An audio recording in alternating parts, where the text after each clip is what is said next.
Yo, what's up, everybody? As you can see, I am not home. Got one screen today. Hopefully everything works.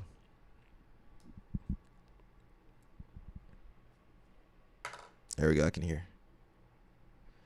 Can you guys hear me? Josiah, I see Josiah. Josiah bumping up on the chat. A little late today, but you know, it is what it is. Hopefully everything works. Okay, audio's looking good. We good. Europeans, no gi euros. Okay.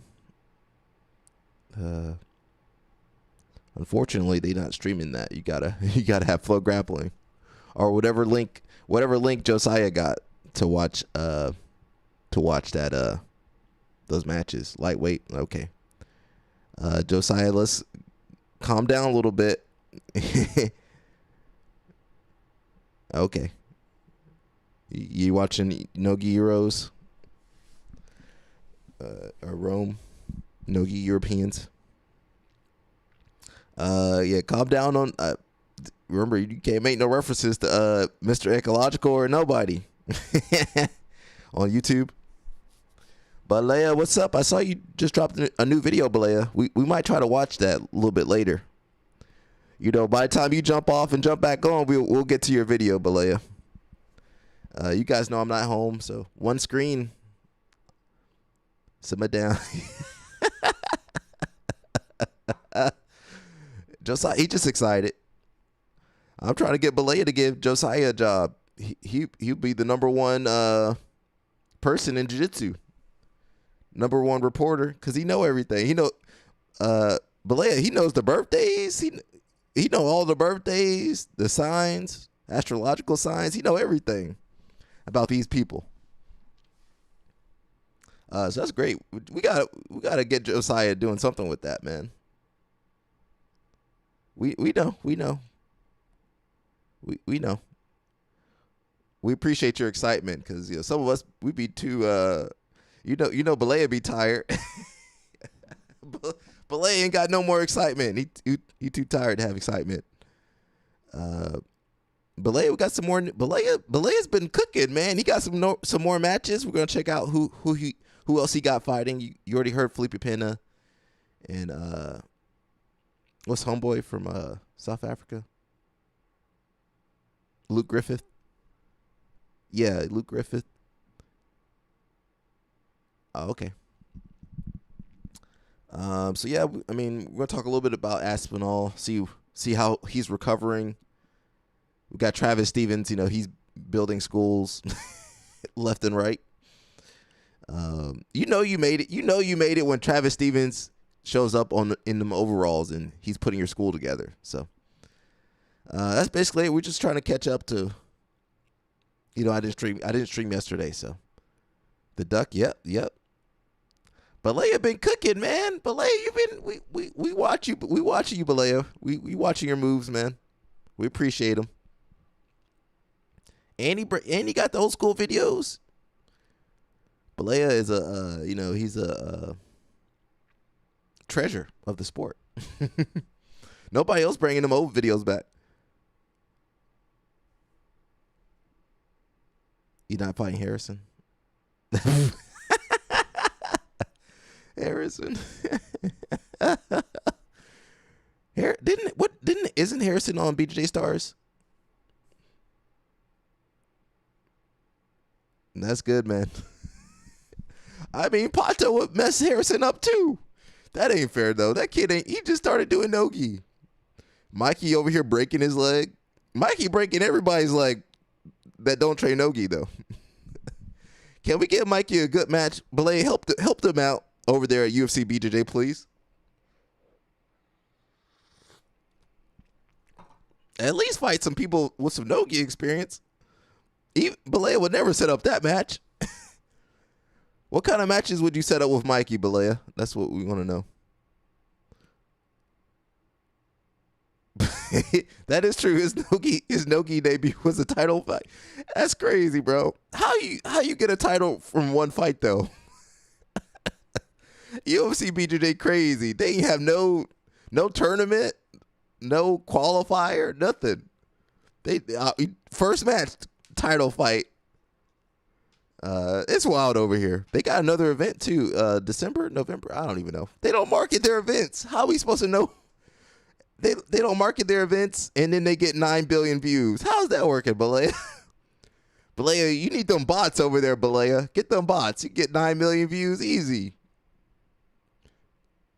About 10 people watched. How 10 people? Only 10 people watched the match, and there's 9 million views. How's that working? What's up, LOL Snap?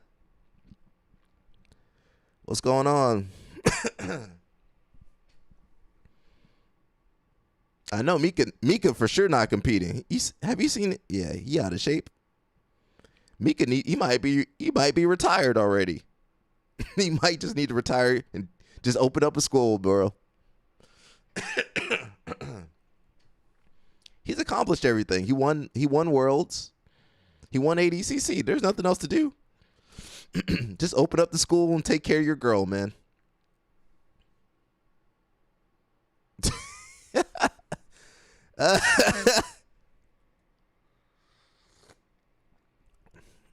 I did my best with Josiah. This is the best I could do. Outside of this, we need help. I can't do no more with Josiah. That's best. That's best he's gonna get from me. Balea pleads the fifth. Come on, Balea, tell us what's going on. You know, Balea knows everything. LOL Snap knows a lot too. Balea and LOL Snap.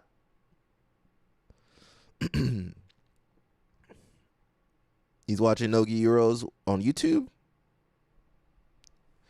Let me see. They got the stream. Can you guys still see me? I only got one screen. I can't see. Oh, his YouTube channel? You still posting on YouTube about what he posting about? I'm too afraid to go check it out. You guys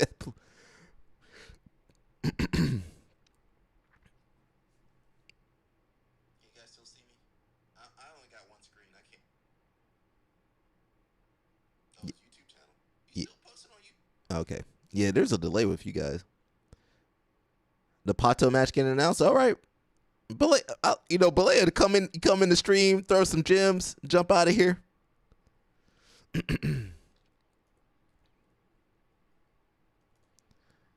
I mean, who do you think Pato's fighting, everybody?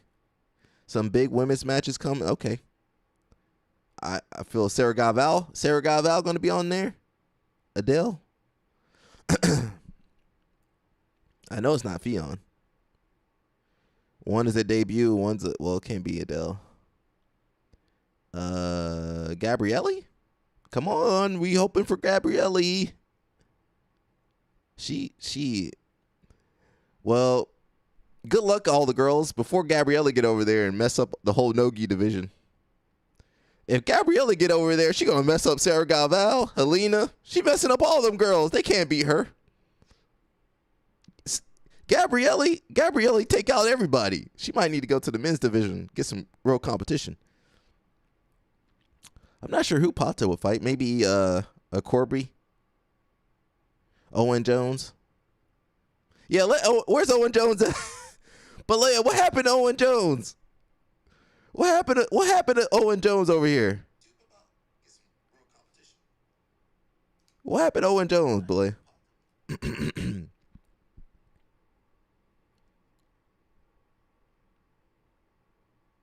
Yeah, come on, Josiah. We can't do another Josiah episode this year. we spent too much time on you, Josiah. We can't do no more episodes about you. You used up all the bandwidth. We ain't got no more bandwidth for.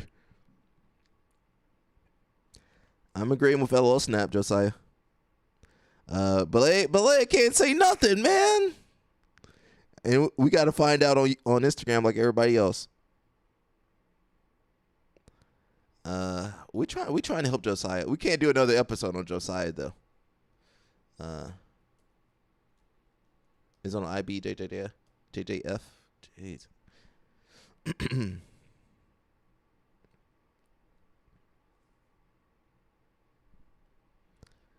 Josiah. Which mat is it on? Nah, I ain't going to sit through this. I can't sit through their live stream. Where they live stream all the mats? Nah, I can't. We can't watch no blue belts. Mm-mm. Is that black belt?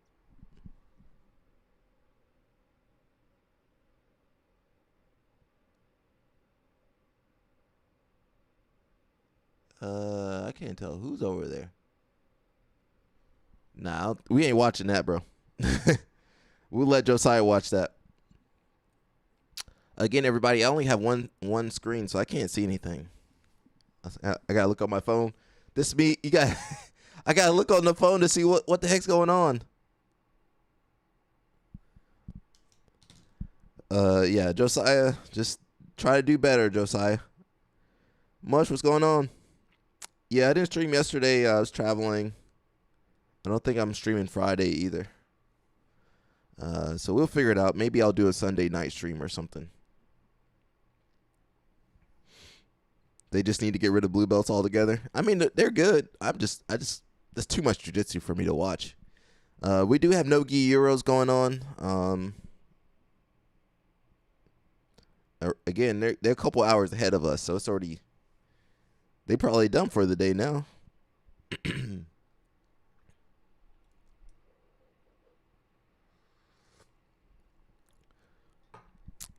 Much said, what's going on? I guess Josiah's still posting. He's still posting on his YouTube. You'll call in? Okay. Yeah, I might do Sunday night. I'm traveling on Sunday, but I'll be back in the evening, so we might do a live stream.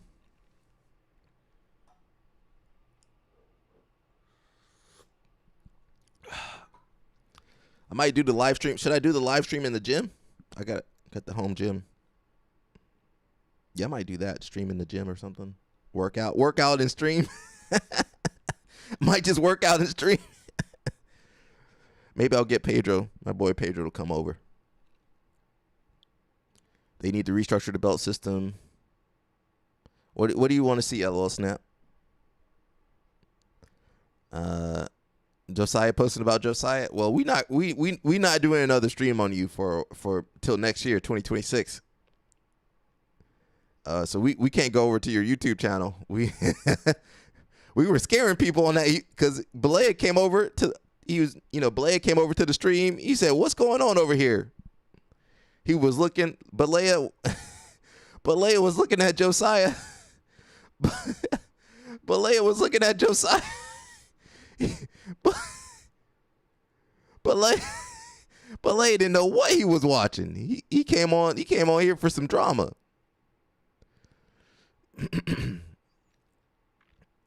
Blaze says 21 more subscribers and you're gonna make it. We getting close, yeah. I don't know. I just been chilling, bro. It's taken about two or 3 months to get this far. We probably got 1 or 2 more Moneyberg posts to get to 1,000. Well, I'm already monetized, just not watch ads. Or, I don't have that yet. Let's look at what the little person workout. Well, I ain't trying to lift heavy. I'm trying to. Well, you don't even lift the weights. I don't want to hear about that from you. We can't all bench press 500 pounds on the first try. I'll tear my bicep off. What's the bodybuilder guy? The powerlifter kid? The black guy? What's the guy's name from the Caribbean? Big guy. Every time people work out with him, they tear their arm off. What's that guy's name? He wears glasses with a lisp. What's that kid's name? All right, Blake, go knock out that work. You know we won't watch that video till about a little bit later. LOL snaps at my little workout. Hey, I'm doing functional stuff. Yeah, we'll see what I do on Sunday. We'll figure that out. You guys know I only got one screen today. That's why I gotta look down. I'm watching it with you guys. I gotta watch and see what's going on. I can't see.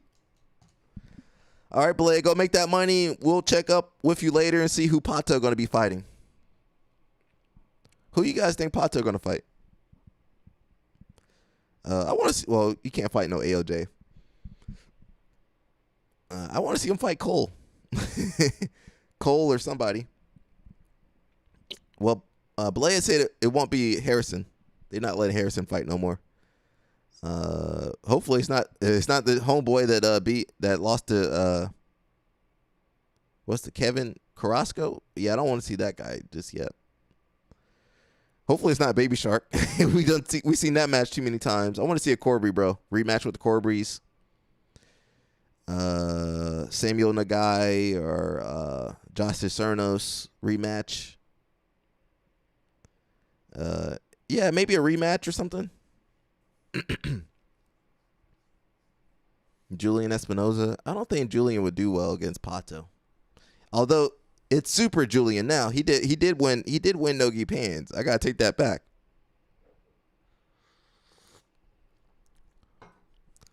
How Julian lose to Owen Jones and he come back stronger than ever.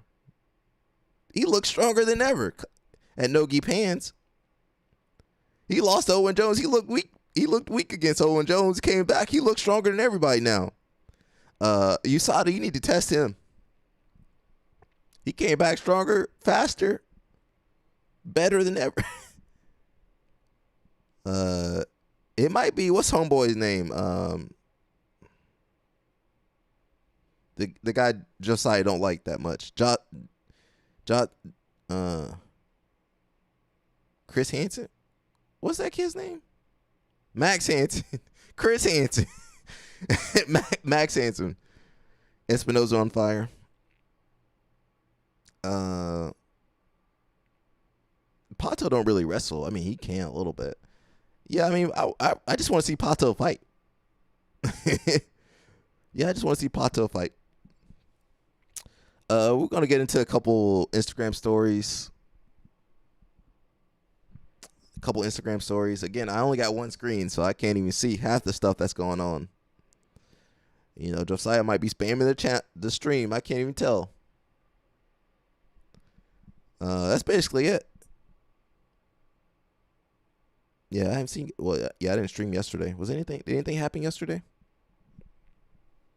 Max Hansen. I keep wanting to say Chris Hansen.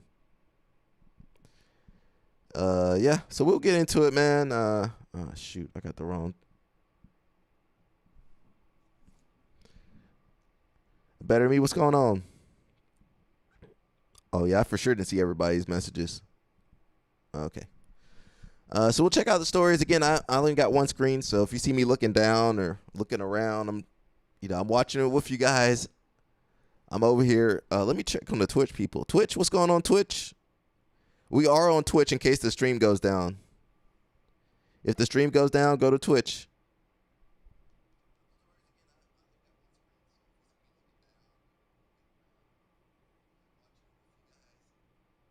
I guess Twitch is working. It don't seem like it. It doesn't seem like it's working.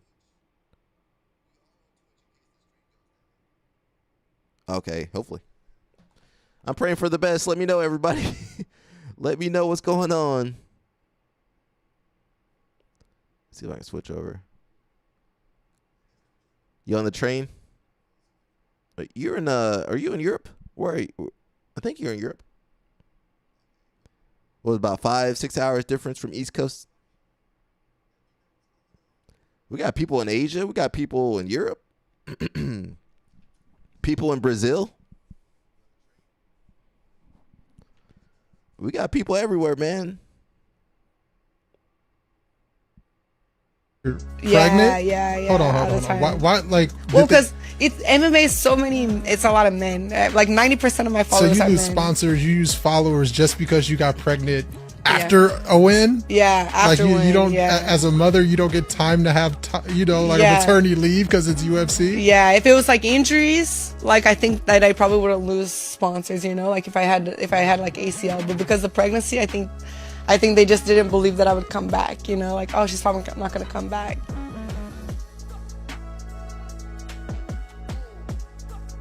Where you're losing sponsors. That is something girls have to deal with. When they get pregnant, they have to deal with sponsors, losing sponsors. We ain't got maternity leave over here in America.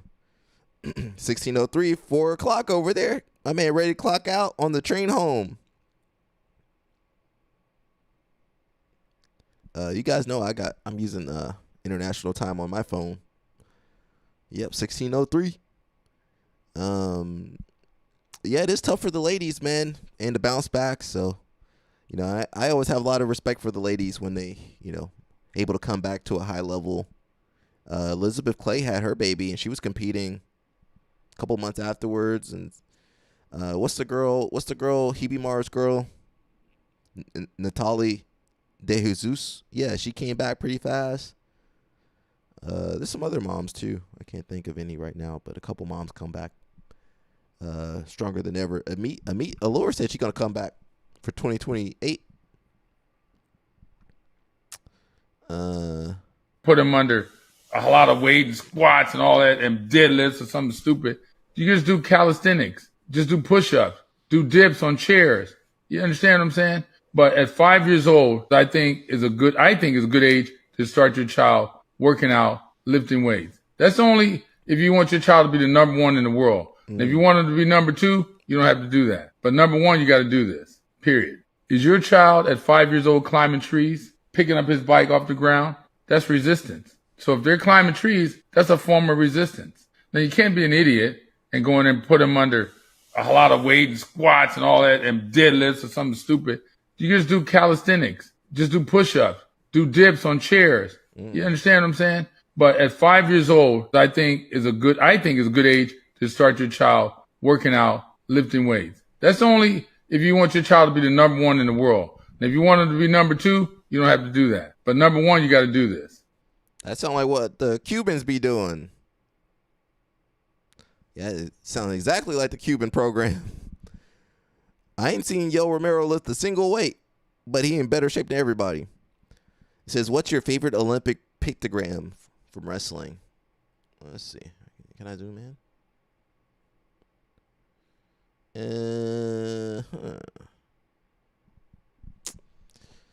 Tokyo's pretty basic. Looks like they wearing some barely got pants on. They got the fight pants on, fight shorts. Mexico, you don't know what that mean in Mexico. Munich looks terrible. Montreal, Moscow, not terrible. That kind of looks like modern time to Moscow, 1980s design. LA 1984 looks terrible. Looks like pixelated. Seoul looks like they were in the Taekwondo uniform. Barcelona, can't see what they're doing. Atlanta, I was at the Olympics. Sydney, Athens, Beijing, London, Rio. I don't like it. I might go Moscow. I think Moscow is the best one. Paris. Why are they so ugly? Why they messed up all the pictograms, man? I guess Rio wasn't terrible. London looks bad, though. LA 1984 looks bad. That looks like the first computer graphics. Yeah, Jesus Christ. Ugh. Tokyo, no. I'm going Moscow. I think that's the best one. What's up, everybody? First things first, I want to send a lot of love to everybody down in Jamaica with Hurricane Melissa. Very unfortunate event. So hoping that everyone down there is doing as best as they can to stay safe and protecting their loved ones. Now, second thing I want to get to, I made some comments on the Aspinall fight and how he handled the situation with the foul.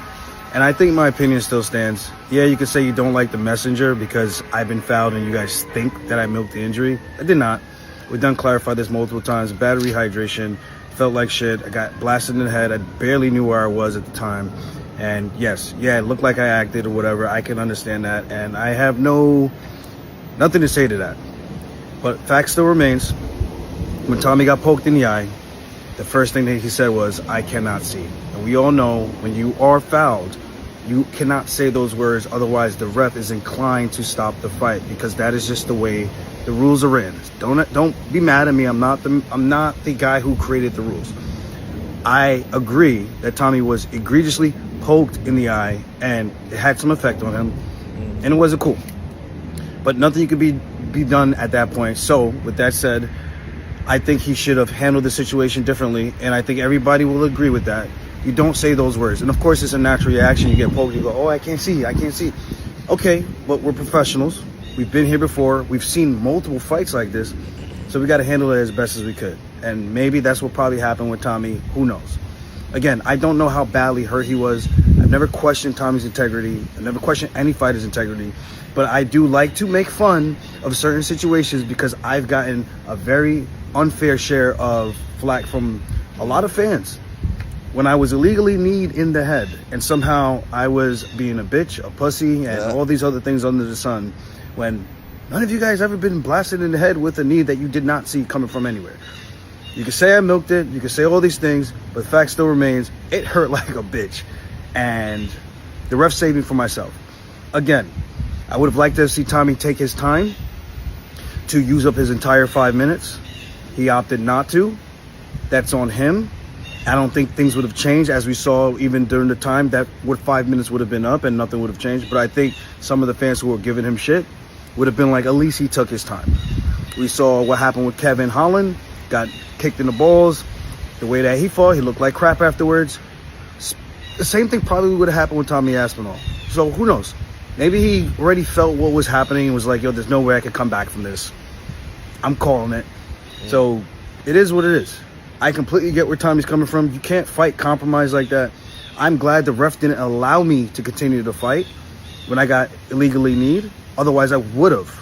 Because the machismo side of things would have said, oh, your ego, your pride, you could come back from this. Even though I knew I was already losing that fight and I wasn't going to be able to come back because I was already in a deficit, and even in a bigger deficit, the side of me, which was just the pride, would have let me continue. But thankfully, the ref saved me from myself. And thankfully, Tom was smart enough to understand I can't win a fight like this against a guy like this. And again, yes, I said the fight looked like it was starting to get tough. A busted nose early on. A lot of people have him as a big favorite. I think a lot of the stuff I say still stands. So hopefully you guys can understand the logic that's come behind this. I don't give a shit if you don't like that I'm the one saying it. There's nothing wrong that's being said. There's nothing foul play that's being said. Nothing disrespectful that's being said. Tommy's a badass. He's the baddest man on the planet because he is the heavyweight champ right now. And he should be given every fair advantage to fight just like everybody else. So with that said, peace and love. Stay safe. And I guess let me know your thoughts, even though a lot of you already did. But all I'm going to say is this is facts. Peace. What's up, everybody? Tom was looking for a way out. LOL snap. Well, I've never been eye gouged, so I can't tell you. We are gonna check up on their YouTube channel. I believe his father put out a video. Someone says, I've always been a huge fan, but it's impossible to defend you on this one, bro. Just do your real fans a favor and stop talking about it. That always works. You know, if you don't know, just stop talking about it. There might be 5 comments on this whole post agreeing with you. It's so obvious that 1, you're wrong, and 2, you're the last guy who can speak on this when you won your belt by DQ. He got DQ. Oh, I guess he did. You know, LOL snap built. He ain't built like us. If I get poked in the eye, I'm gonna be upset. Every other sport you can take off. All right, you got poked in the eye. I mean, they need to redesign those gloves. To be honest, it's the gloves' fault. They need to make the gloves so you can't extend your fingers out and poke somebody in the eye.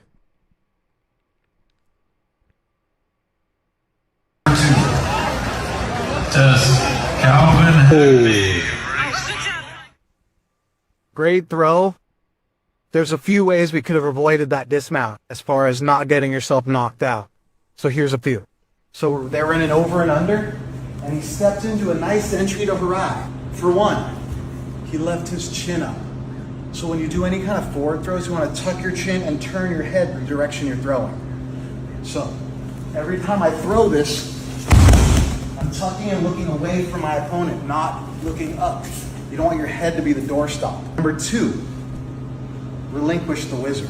Let go of the whizzer, post your hand, post your elbow. Be able to have that as the stopping mechanism, not your face. So when we're in this over and under pummel, and he goes to throw, using your hand on the mat. So bailing on that whizzer once you know that throw's working, really important. Number 3, not falling first. Have enough wherewithal to keep your balance on your support foot. So my right leg is my supporting leg. This leg should hold my weight up off the mat rather than fall with my partner or fall first. So when I throw, being able to keep my balance and control the transition. Those are just 3 simple ways to prevent a KO. Calvin. Great. I ain't never seen somebody knock himself out with a throw. Actually, I think I've seen everything. Knocked himself out with guard pull, knocked himself out with the throw. You said they can't. What do you mean they can't LL snap? I think you guys, shoot. I think you guys are behind me by a couple seconds. I'm in the future. That might be a bad thing. I'm a little too far ahead of you guys. By the time you guys answer, I already moved on to the next topic. You have what? What do you mean? Knock yourself out? You knocked yourself out. It says a different kind of leather you have to use on those gloves. Yeah, but I'm saying with the fingers.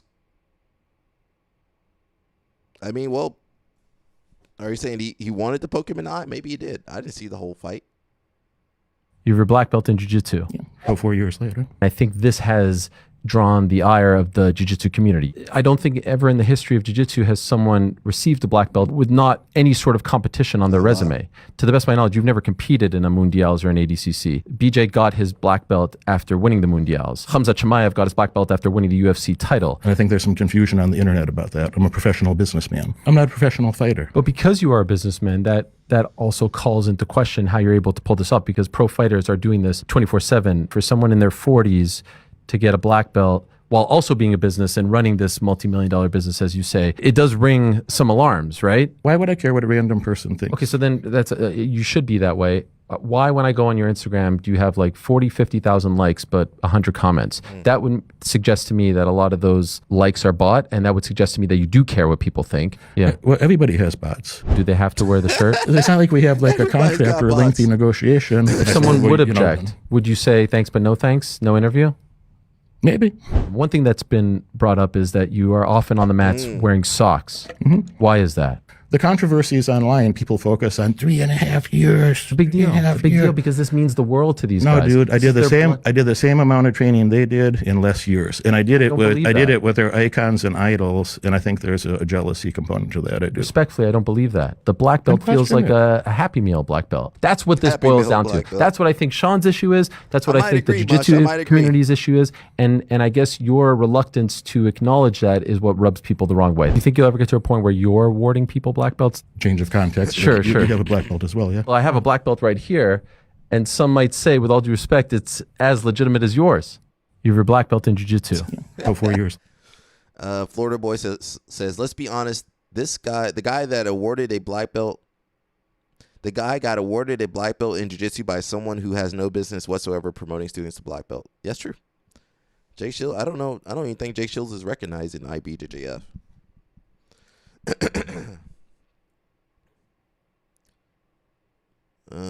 Jake Shields is legit. He used to be legit.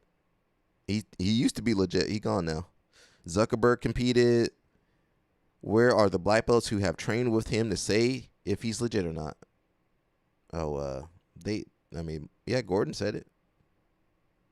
Mikey, Gordon, a lot of people. Happy Meal black belt. I like that. That was good. Happy Meal black belt. How you feel about that LOL snap? About Mush's comment? How I dressed, looked, and acted in 2006. If you had sat with John Cena then, I would be in. I did. Which you did, by the way. Not only did you sit with, you pretty much created.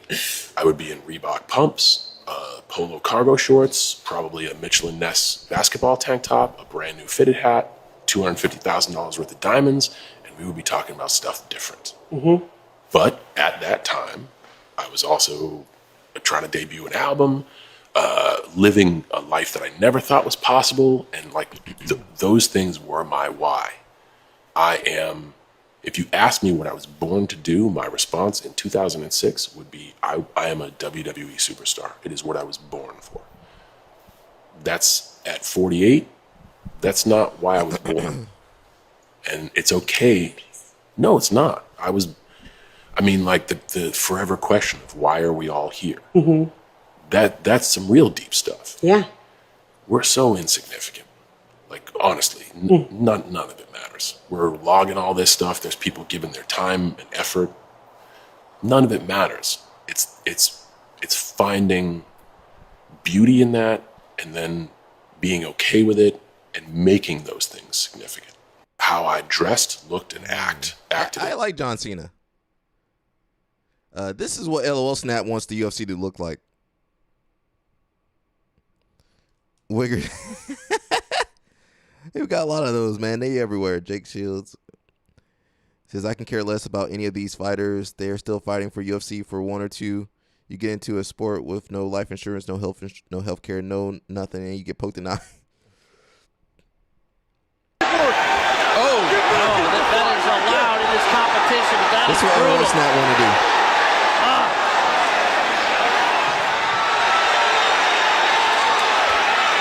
Hackney working the grappling techniques now on the ground.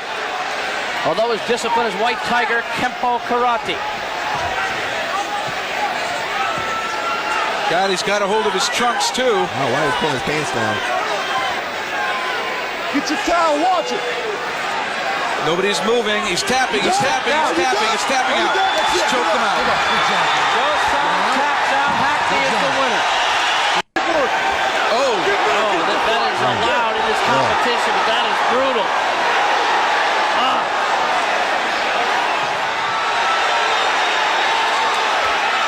Hackney working the grappling techniques now on the ground. Although his discipline is White Tiger Kempo Karate. Why was he pulling his pants down? He was about to do some. He was about to get R-rated in that cage. He had the illegal trachea hold. And he's pulling his pants down. He's probably about to check his oil. It used to be rough back in those days.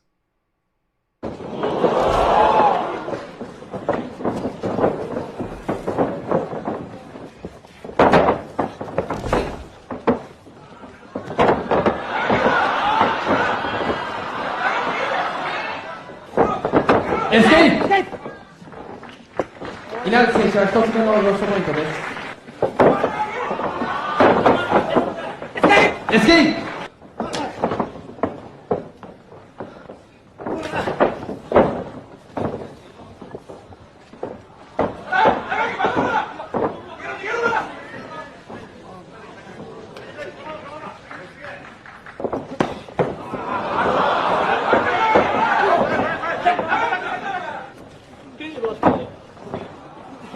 I didn't realize Bass had such. He said that was pure. Bass had some good. He had some good submissions back in the day. Down, 1, 2, 3, 4. Down, 1, 2, 3. He done that liver got him. 1回の6ポイントで負けになります。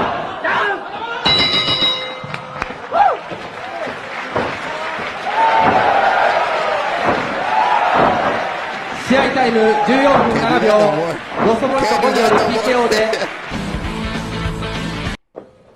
Bass for sure can't do that. He said Pancrase Truth 4 was a mixed martial arts event held on April 7th, 1996. Woo. Is that before Josiah was born? In 93? He's still Gen Z. In Tokyo, Japan, notable bouts included Guy Metzger victory over R. Yanigisawa and Bass Rutan's victory over K. Inagaki. Okay. Ooh. I miss those days, bro. The shoot wrestling. I miss those days. It was so new.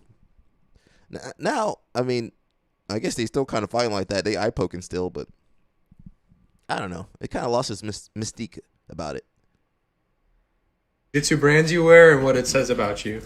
Number 1 is tatami. You hate short sleeves, so you wear long spats, long rash guard, and you probably love judo. Level Black, you're 100% a fanboy, and you follow Andy Varela and J-Rod on Instagram. You also think you're some elite level 80cc athlete. We got Origin, you are blue collar and 100% over the age of 40.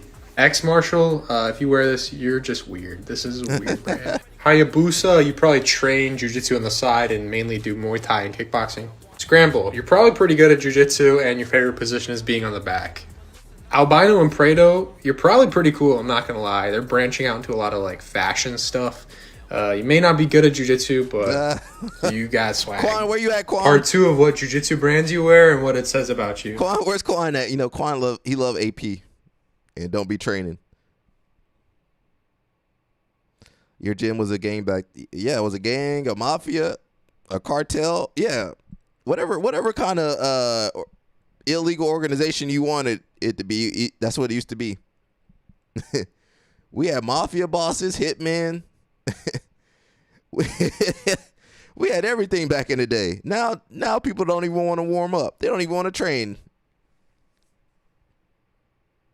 Most grapplers don't even recognize that there's a game happening before the first throw, first submission, or the first attack. It's invisible, but it decides 80% of the matches. I call it the invisible game of grip fighting. In the first 3 seconds of every engagement, the fight is already won or lost. If you don't control the grips, you're fighting an uphill battle. If you do, everything feels easy. Throws land, submissions flow, attacks feel automatic. But here's the problem. Almost nobody trains this the right way. They spend all their time in fancy techniques and skip the foundation that actually wins the fight. This December in Tampa, Florida, I'm teaching a three-day high-level grip fighting intensive, something I've never done before. If you're serious about your judo game, if you're serious about judo coaching, if you're serious about judo competition, and you finally want to master the invisible game of grip fighting, comment high level below and I'll send you the details. I'm looking forward to hearing from you. Take care and remember, I love you. Josiah, why are they coming after you, bro? Pause on me. He took the free week. Yeah, but he said he did that in Brazil, so it's worth something. Time he gets to a rear body lock, if I have one leg in, one leg out, I'm going to reach my hand between my legs. I'm going to do a forward roll right here. I use this to put him in the saddle.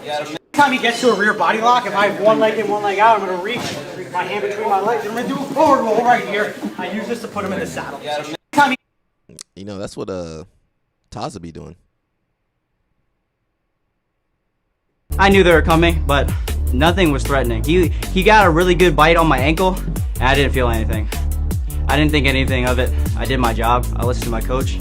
Greg was telling me to stay on top, go after it, try to pass, try to take the back, look for any opportunity to advance, and I was aggressive the whole time.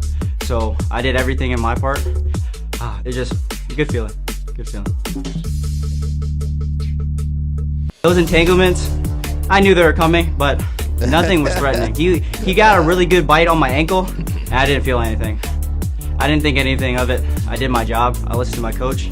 Greg was telling me to stay on top, go after it, try to pass, try to take the back, look for any opportunity to advance, and I was aggressive the whole time. So I did everything in my part. It's just a good feeling. Good feeling. Hello, Snap. Say you can still learn some stuff. We can all learn something, man.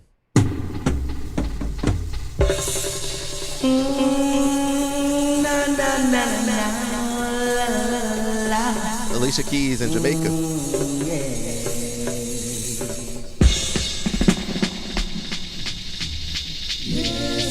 Yes, it a go dread pass. It a go dread. Yes, it a go dread pass. Jack.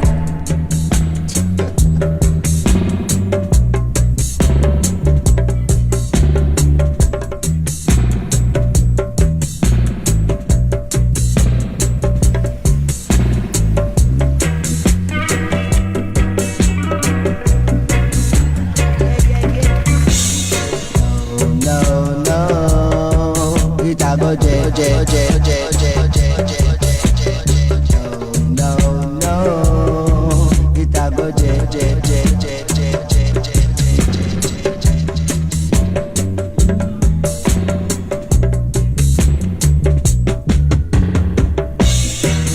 Hello, Snapman.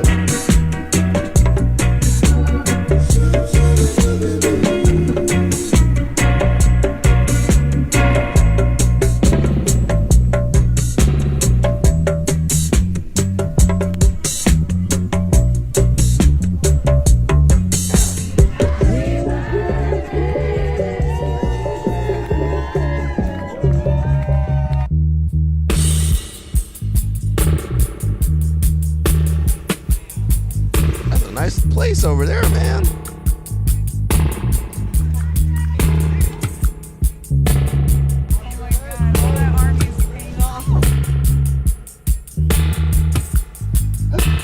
I need some rich friends like that, man. Let me come over.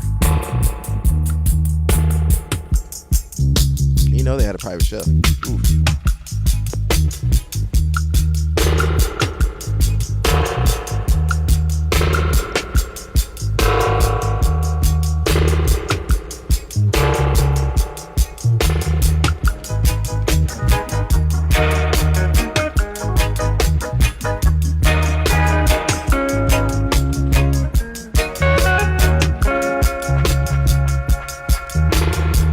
Isn't she getting divorced? I don't know, maybe.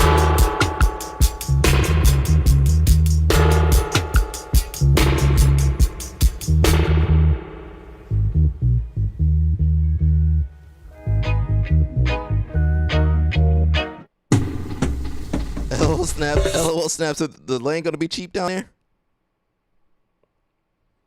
Says we looked at a house over there, 7 bedrooms, seven baths, and they want 2.9. Woo! Yeah, that's too expensive. 2.9. Oh, your wife, man, your wife got that money. She said 1.9. Hit him up again after the storm. He might be ready to take that 1.9, 1.8, it's going down, plummeting.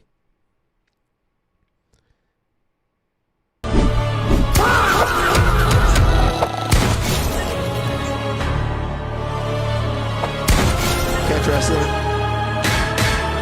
No. I got this!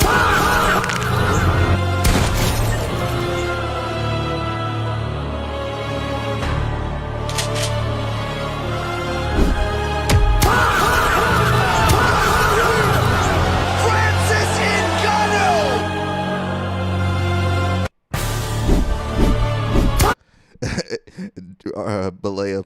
LOL Snap, how do you think you would do against Ngannou? How do you think? Well, he's a different weight class though.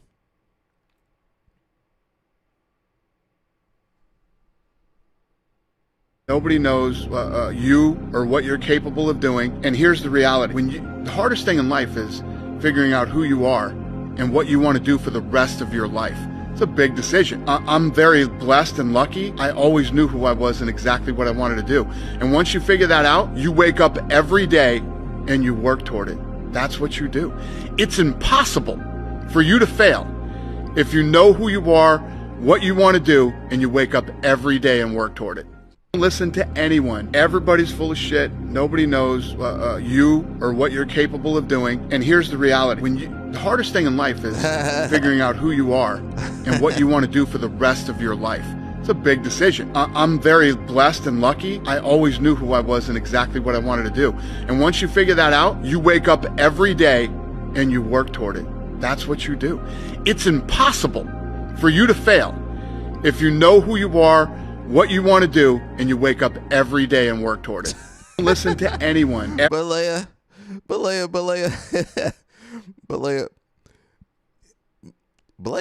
remember everything. That's the origination of Slap Fight right there. Dana White that New Year's a couple years ago.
What's Craig got to say?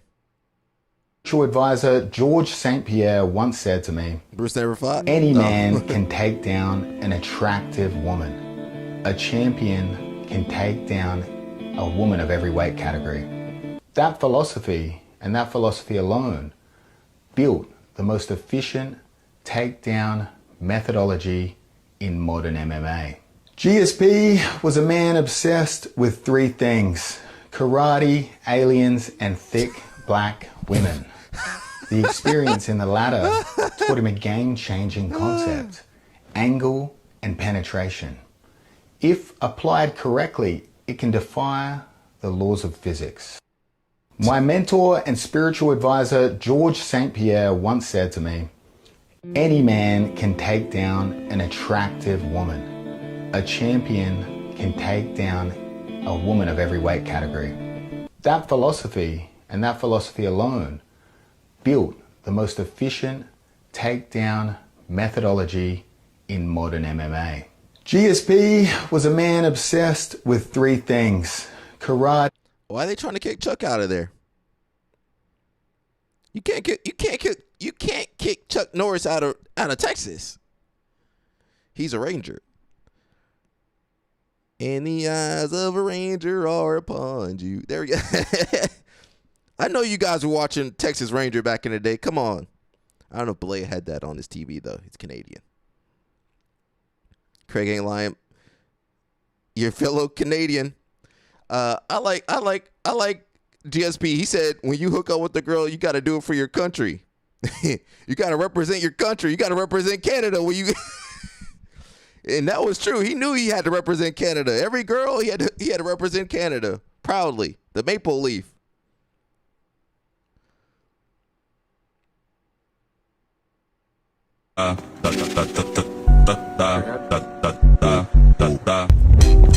Walker, Texas, right? Yep.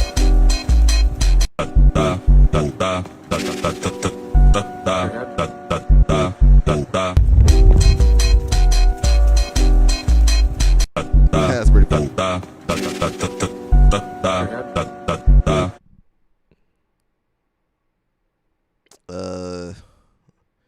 You name your two sons Walker? No, you didn't.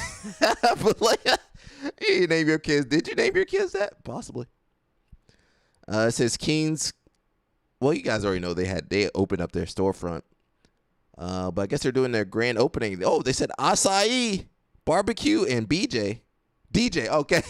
BJ? What kind of party is that? Diddy party? DJ. Athlete meet and greet, new product launch. I guess Mika Galval going to be there. He need to get his sponsorship money. It's in San Diego. 20% off in the store. Free Kings kit for the first 20 customers who spend $100 $100+. All right, that might be kind of cool. Ribbon cutting is next weekend.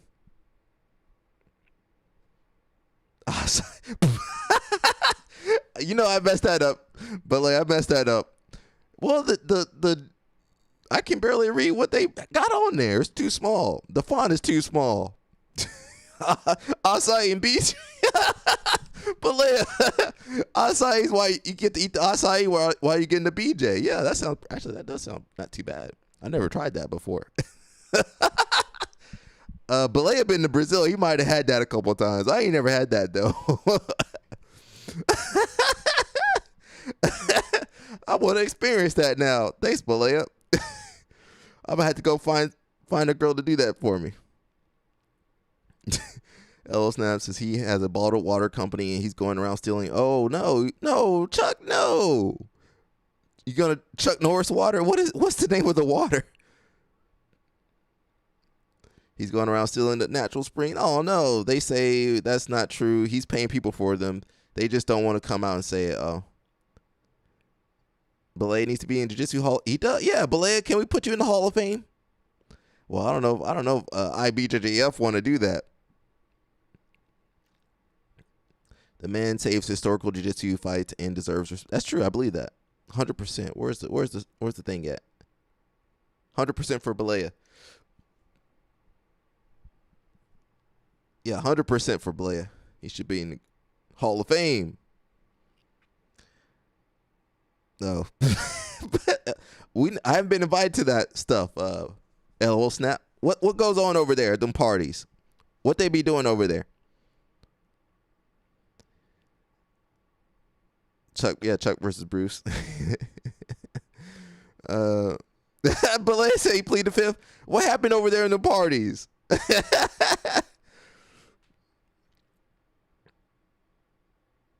He's more blackballed than you.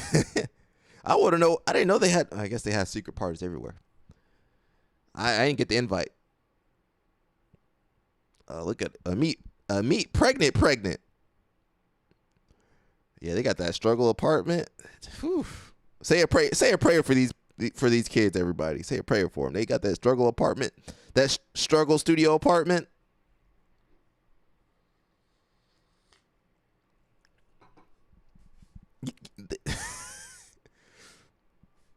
LL Snap, LL Snap got some stories. You can't be talking about what he got to say. Oh wow.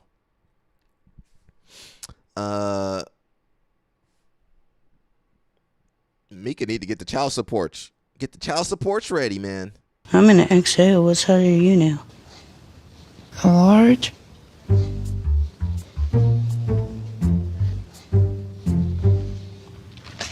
Well, I can wear a large. I just like mine.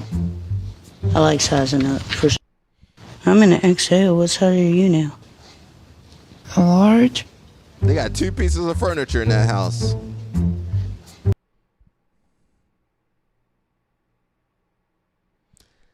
Yeah. Say a prayer for him, man. Yesterday was Tuesday, but we still celebrating Handsome Tuesday. Handsome Tuesday. $73 ticket.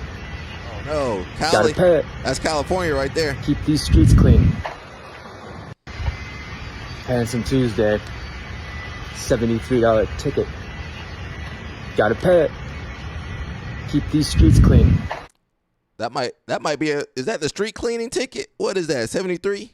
Inflation on hit LA, man. Say a prayer for Mika Gaval, man. He in that little tiny apartment with a meat and the baby. They're gonna gang up on him. Postpartum, bro. The women are aggressive. Oh, okay. Well, some of us like that. Some of us can't hang with that. Some of us might have to tap out. Hey, calm down, Josiah. See, you guys done riled Josiah up. He gonna be talking about Grippo soon. And had to get time out soon.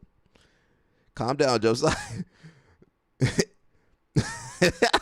Josiah can't wait to get excited. Mika gonna be out till March and April. Yeah, if that the baby come out in January, you think he gonna be in 3 months? I think Mika's cooked, bro. Declan 316 says, I just passed your guard. Who's guard? Oh, you hanging out with you?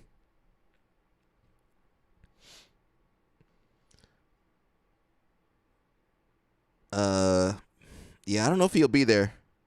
Cause think about it, Balea. Well, you got kids. You think that in 3 months? I don't know, man. Mika's cooked, and then she gonna want to get back in shape immediately. He gonna have to babysit his own baby. He ain't gonna have no time. Yeah, he gonna have to babysit.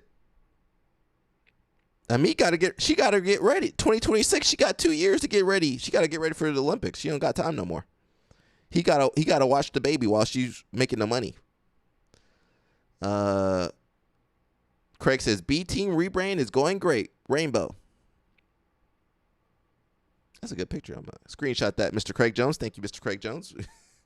Gonna screenshot that one, Craig. That's a good one.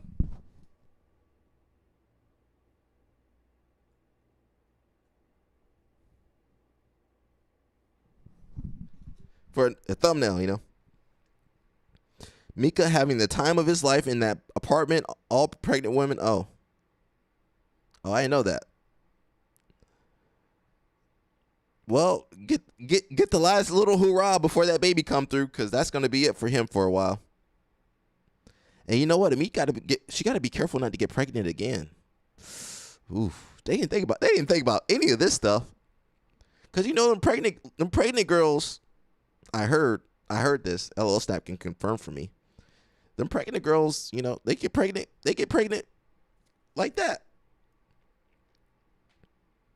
Yeah, I didn't know that about pregnant girls. I haven't experienced that yet, so no rush on my part. We got to add more wrestling.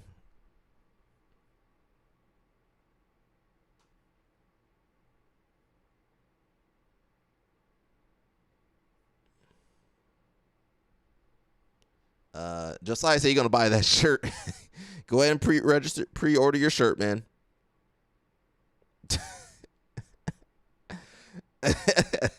Go ahead and get your shirt, Josiah.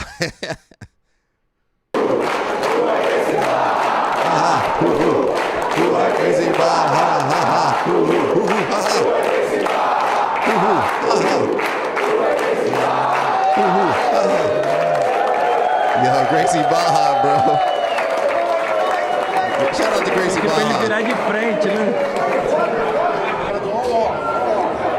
Carlos Gracie. Is that his new wife? Wait a second. Whoa.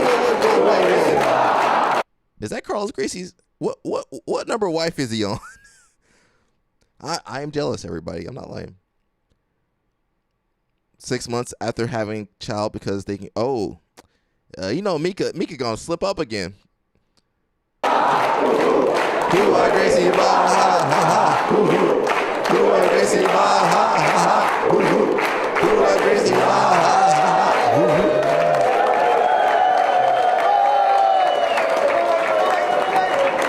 Pra ele virar de frente, né?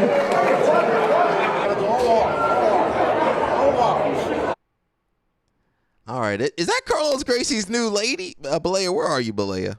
Is that his new lady? That's why they shout out to Gracie Baja. I know some people got upset. You know, we did react to a video earlier, but you know, it's all in good fun. I didn't tell them to do all this.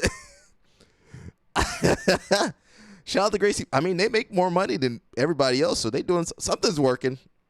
Something's working. Now, they can't make no world champion again. Or they haven't made a world champion, but they good. Their pockets are flush.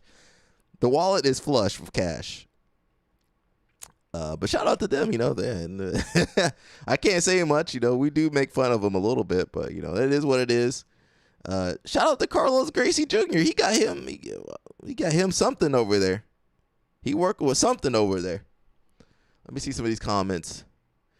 They promoted the guy to blue belt for wearing that shirt. Oh, is that who did that? Someone says, I want to meet the red shield. Is that a shield? Oh. I didn't think that's not a shield. That is not a shield. What kind of circular shield? What kind of that ain't shield shape or yeah. Where's the shield at? That ain't no shit. Is that a shield? That's a shield? That's a shield? Gracie Baja people, that's a shield? What kind of shield? Is that like the Roman? Not the Roman. I guess somebody must have had a little shield like that, circular shield. Okay, then maybe that was a shield.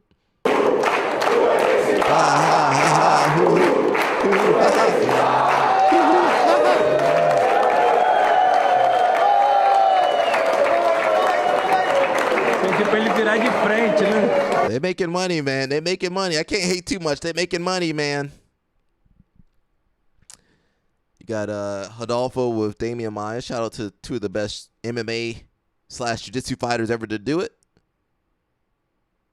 Oh, that's in Brazil. Is that in Rio? Arte Suave. Okay. Shout out to them. Spartans. Is that the Spartan shield?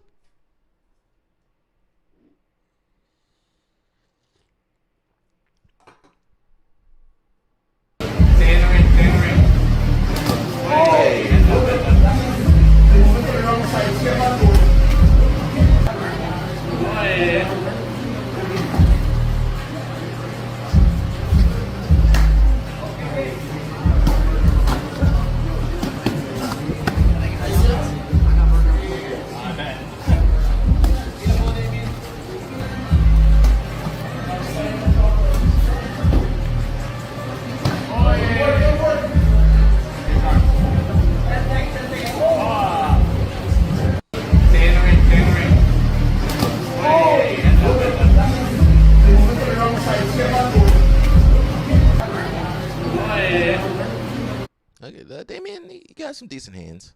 We're finally here in Doha.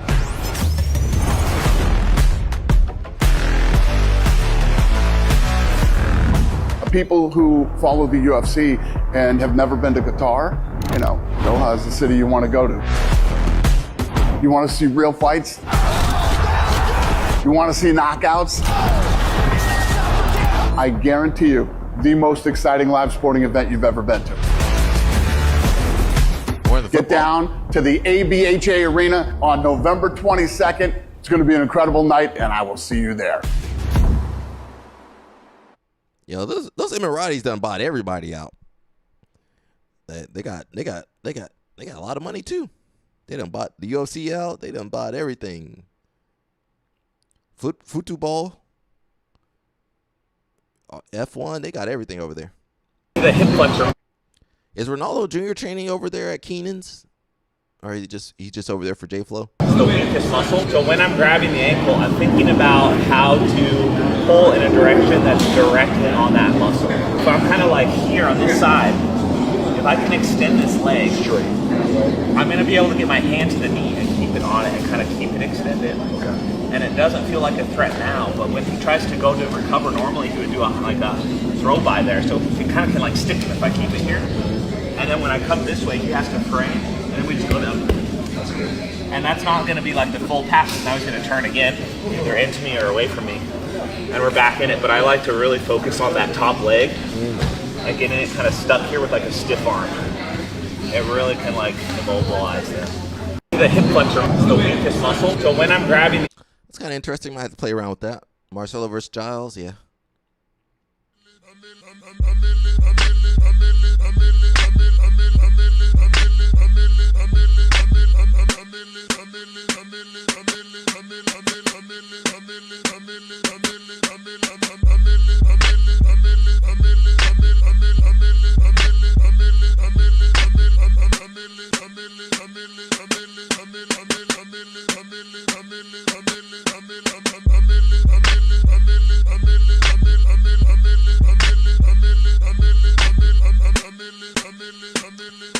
Shout out to Taza, man. He did good in Brazil. Flavio Canto.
Shout out to Flavio Conte. That's a long time ago. Balea, Balea's he's been working on the matches. He's got Pato. And I think today he says he's going to announce who Pato's going to be fighting.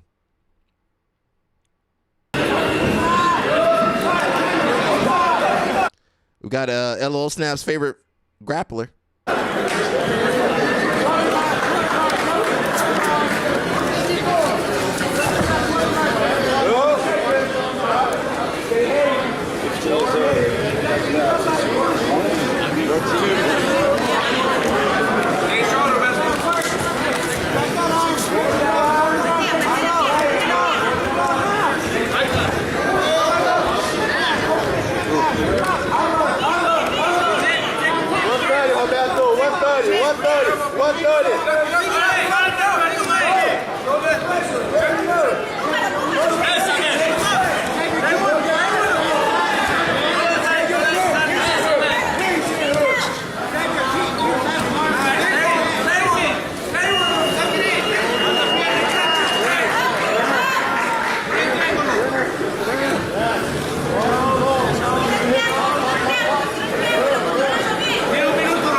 he tapped that guy. He didn't.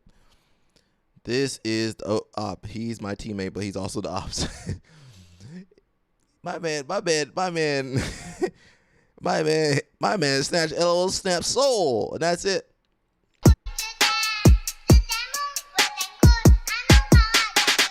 头一个片在晃，一刀两断飘茶上，客厅墙添字画，后射镜排前浪，围墙铁碟十粒车，板板正正和准一样，难老不得了，一可以，阿公家阿妈打。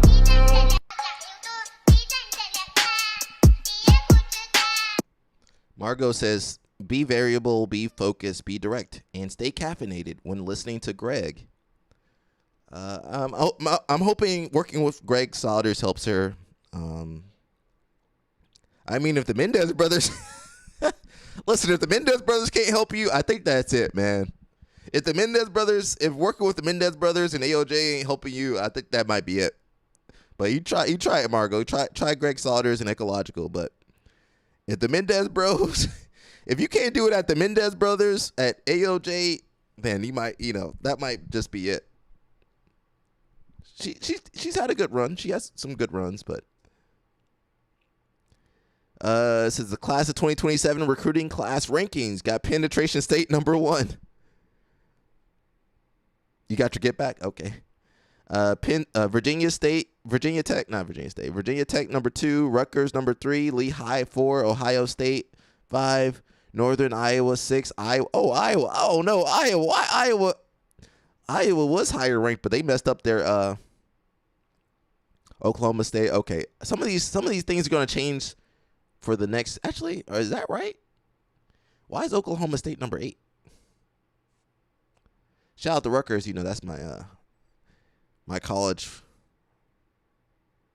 when I'm in New Jersey. Penetration State, yep. On Danaher, that in my opinion it summarizes exactly how jiu-jitsu works, and I always thought like this, but was never able to articulate as good as John did.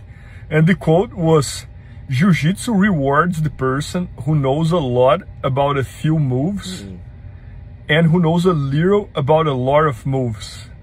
I was really reflecting on this, because to me this is exactly how jiu-jitsu works. Like, the person who knows a lot about a few moves and a little about a lot of moves is gonna do very well.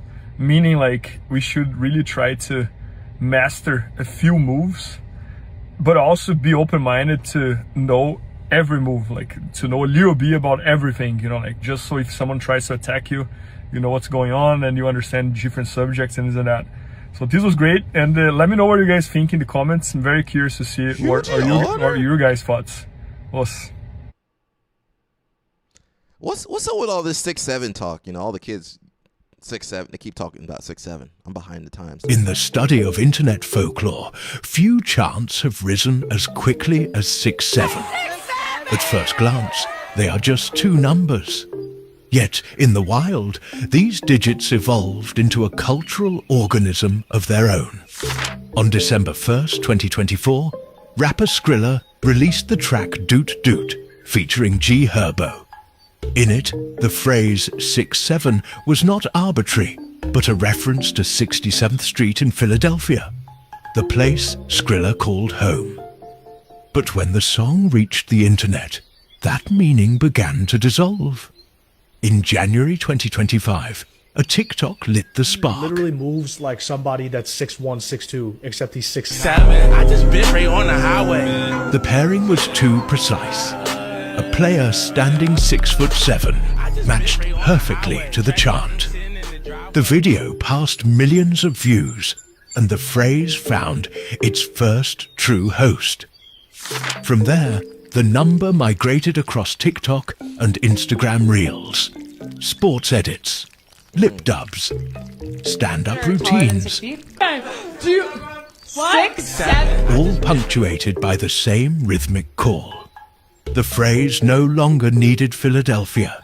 It was surviving on rhythm alone. Soon the meme sprouted a face, Mason 67. A caricature of the suburban kid with fluffy hair, baseball gear, Yeezy slides, and mirrored sunglasses.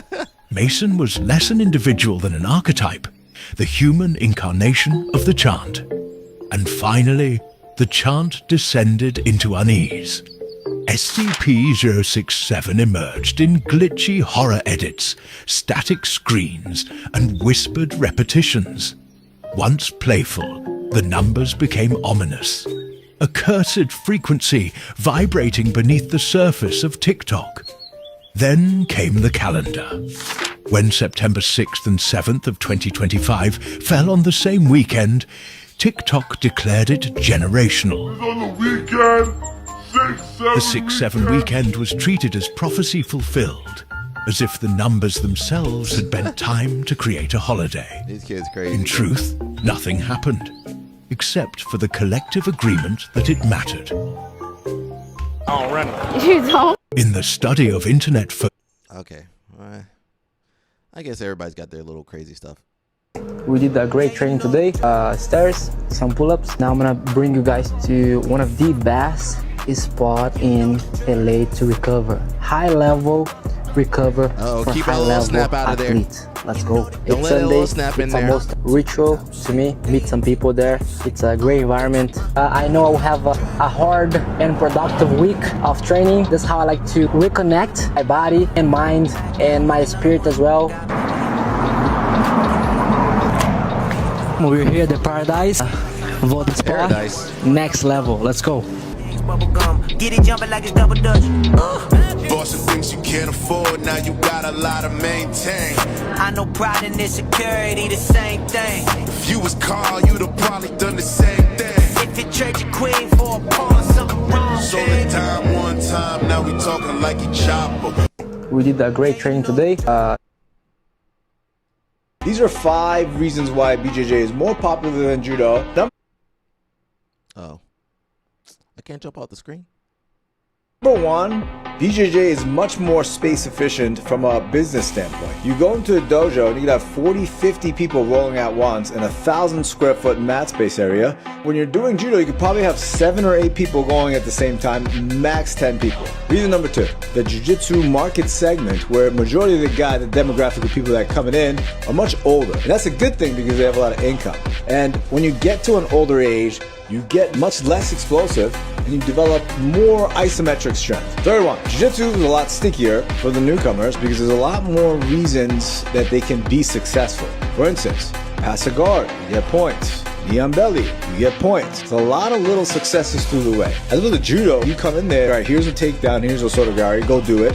Can never do it. Now the 4th reason, the geographical thing of judo and jiu-jitsu. The problem with judo is the best athletes are not accessible to us. Abe, Nagase, those guys are Japanese. They're speaking Japanese, there's no way for us to really understand it. Go to a jiu-jitsu school, and they all know the same stories about CJI and this guy and that champion. Last one, the Japanese judo tradition, formality, the language. Now I gotta go in there, learn Japanese language almost. Sotogari, Tenketsu. Go with the ranking system. We got a Q grade system, a downgrade system. Most people are like, what the hell is that? You know?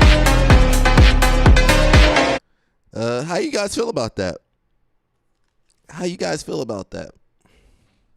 Shintaro says BJJ has taken off for a reason.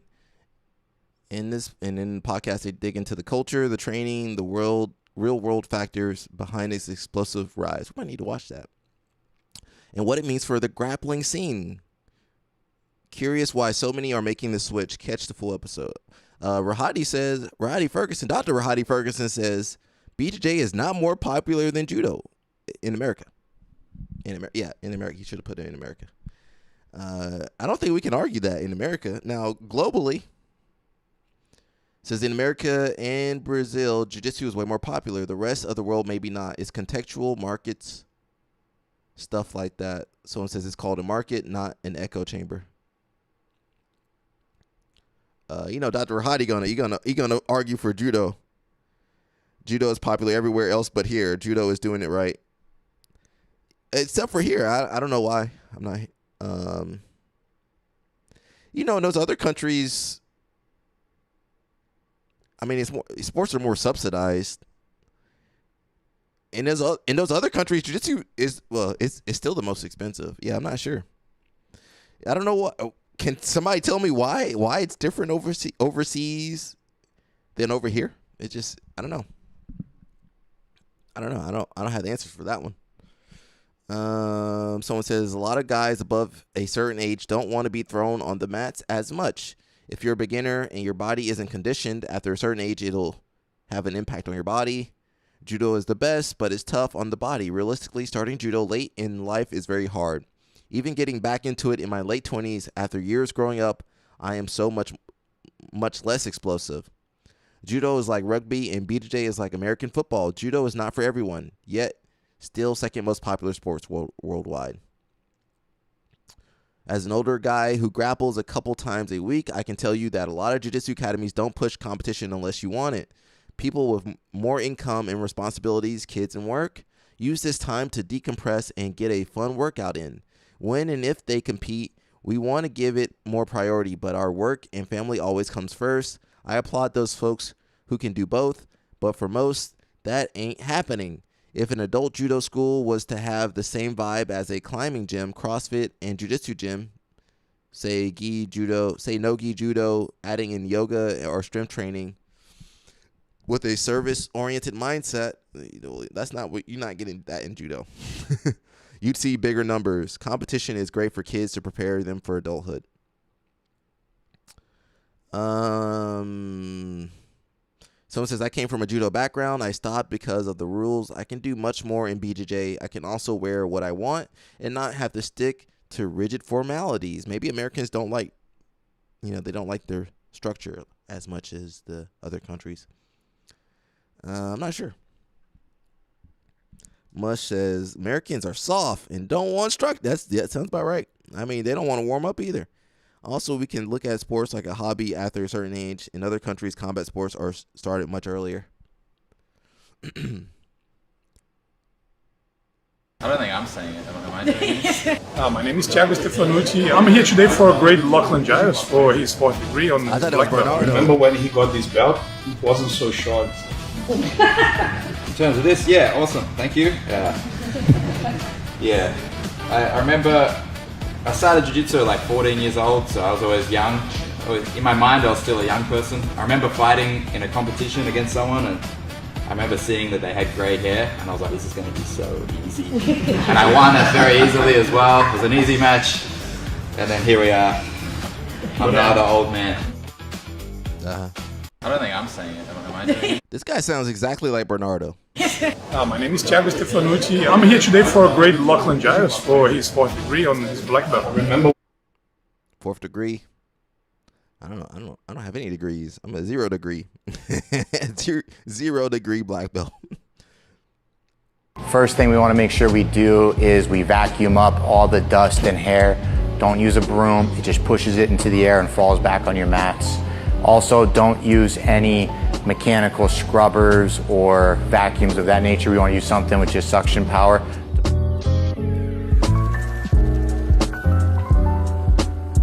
Yo, let's go check that video out. I want to see Travis. Travis doing everything but judo. God damn it. He doing everything but judo. If we get hit with copyright, just please go please go to Twitch. Where's that video at with Travis Stevens at?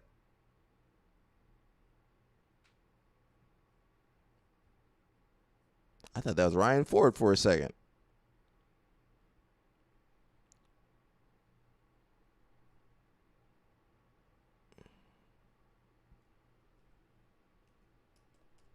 Travis, where your video at, bro?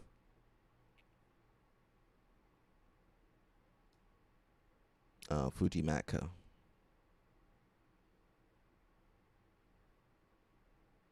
Where's their YouTube channel at? You know what? I gave up on trying to get people to do stuff in jiu-jitsu. I can't even keep Josiah in line. If you think about, where's Travis Stevens at? Travis, where you at, bro? I can't find the video.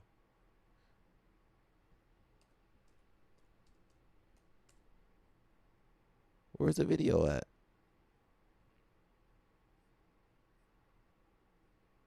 First thing we want to make sure On their YouTube channel. What YouTube channel are they talking about?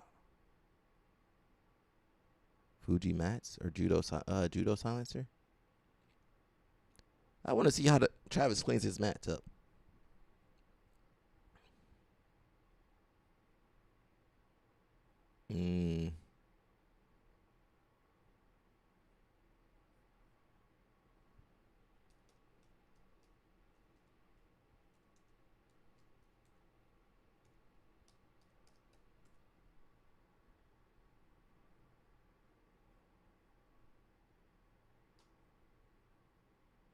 I can't find it, man. He's already in a difficult. I can't find it. He ain't got nothing.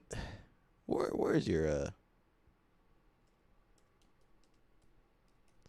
about to start sweating. That's why these guys be shirtless when they be streaming. It be hot. It's hot over here. I don't see the video.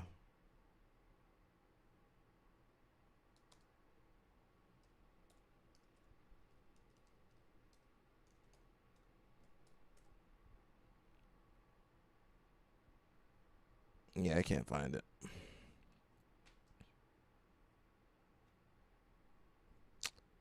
Can't find it, Travis.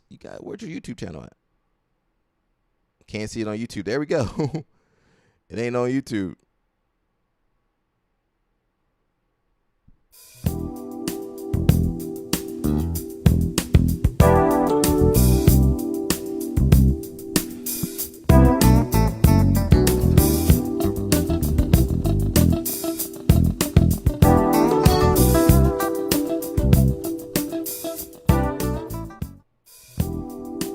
Why'd I click on this? Oh, I didn't click on that. It's Fuji. Bro, Gracie Baja, bro. Gracie Baja. What Joseph Chin got to say? I'm here. I'm looking for this. Yeah. Usually I try and then read something like this. Yeah, careful with the switch. Kid almost break it. Which one? Which one? Yeah, Micah doesn't tap to straight foot locks. He's Russian. And I go like knee. Yes. Yeah, that's true. But it's better if you go for sure. Yeah. But I go here first though, and this feels really good. And then it's the heuristic I use to follow is if my knee is close to my chest, or let's say you can post your hand above my knee, so long as my knee is below the line of my hips. Mm-hmm. The moment it comes above the line of my hips, I think this is when it's threatening. I'm here.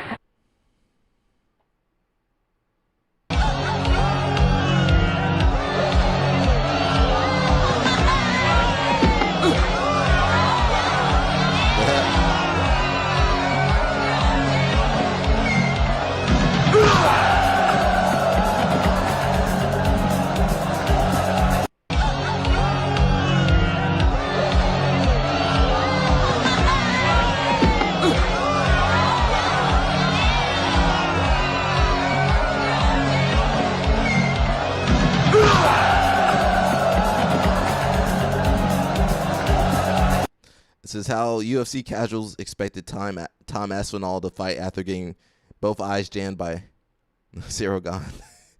I wish fighting was like that in real life, but it's not. This is me and Mush over here going to Hawaii. Trying to say I'm from the city, yeah. So don't believe what they say, just believe what they do tell you. Can't tell. Trying to say I'm from the city, yeah. So don't believe what they say, just believe what they do tell you. Can't tell. Trying to say I'm from. Got me and Mush swimming across the ocean to get to her. We'll save you. The Polynesian baddies. Got to save the Polynesian. Mush said, yep. Some of these girls, I don't know how they age, but some of them cute. You can't even tell where them girls are from. You know their family. You know they got some big dudes in their family. One of the wrestler girls was in I'm about to say Physical 100. Yeah, Physical 100. One of the Japanese wrestler girls.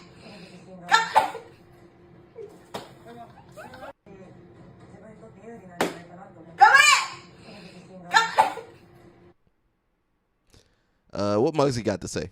This is how we gonna post. We post 2 to 3 times a day on 5 platforms. I don't wanna fucking hear it. That's what we do. Now, what platforms? Instagram, Facebook, and Threads. Now, you're gonna tie Facebook and Threads to Instagram, so there's gonna be 3 in 1 drop. You're gonna do your captions, text, subtitles manually on Instagram. It's gonna apply to all 3 right here. That's drop number 1.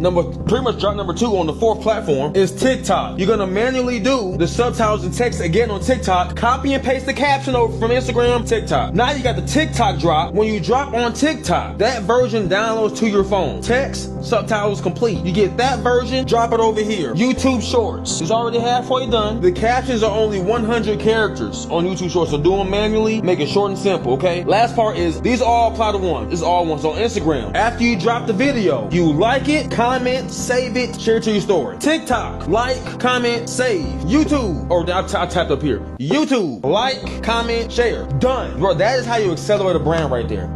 This is how we gonna post. We post 2 to 3 times. Mush. Muggsy just need to stay online and don't wrestle no more. How do you make money off the actual content? See, Instagram isn't the payout, it's the marketing tool. That's what people screw it up. Because I have a company where I market for UFC fighters, all kind of people across the globe, but I use Instagram as a tool to funnel them to my company. It's a funnel. Like, I don't like the term social media or content. I like marketing tools, right? Or advertising and marketing. Entrepreneurship, not content creators. I frame it way different. That way I get respect from it. In your case, you would just simply, your short form platforms, post on all of them, put a CT on all the captions and the comments. You would just funnel them to your DMs to say, hey, I want to work with you in the camp. I seen your content. What times you got available, and what's your rates? It's all funneling. We have to create an ecosystem of marketing. It's like a big jungle with water flowing through it. If anything stop and block, the money stop. That's the money is the water, right? We got to keep that flow running. Really important. How do you make money off the actual content? See, Instagram isn't. I don't think Muggsy really gave a good answer. Now, if Vito asked me this, I would say, what are you selling? What products you're doing camps? You got a shoe? You got a clothing brand? You need some type of product or service or something to be selling.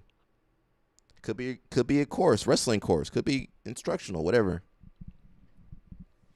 Muggsy, I hope Muggsy ain't scamming people.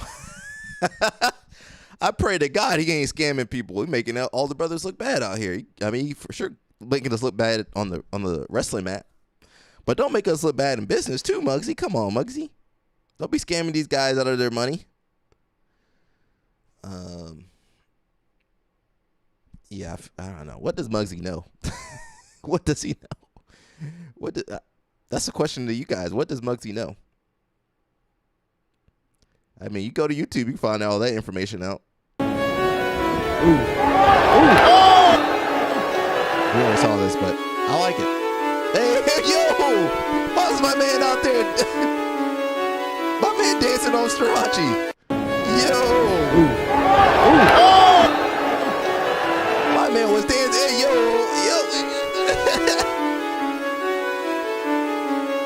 God dang, Strachey might need to hang it up. Ooh. Ooh. Oh! My man was dancing on Strachey. Hey, get it, Nate, get it. Dang, Strachey.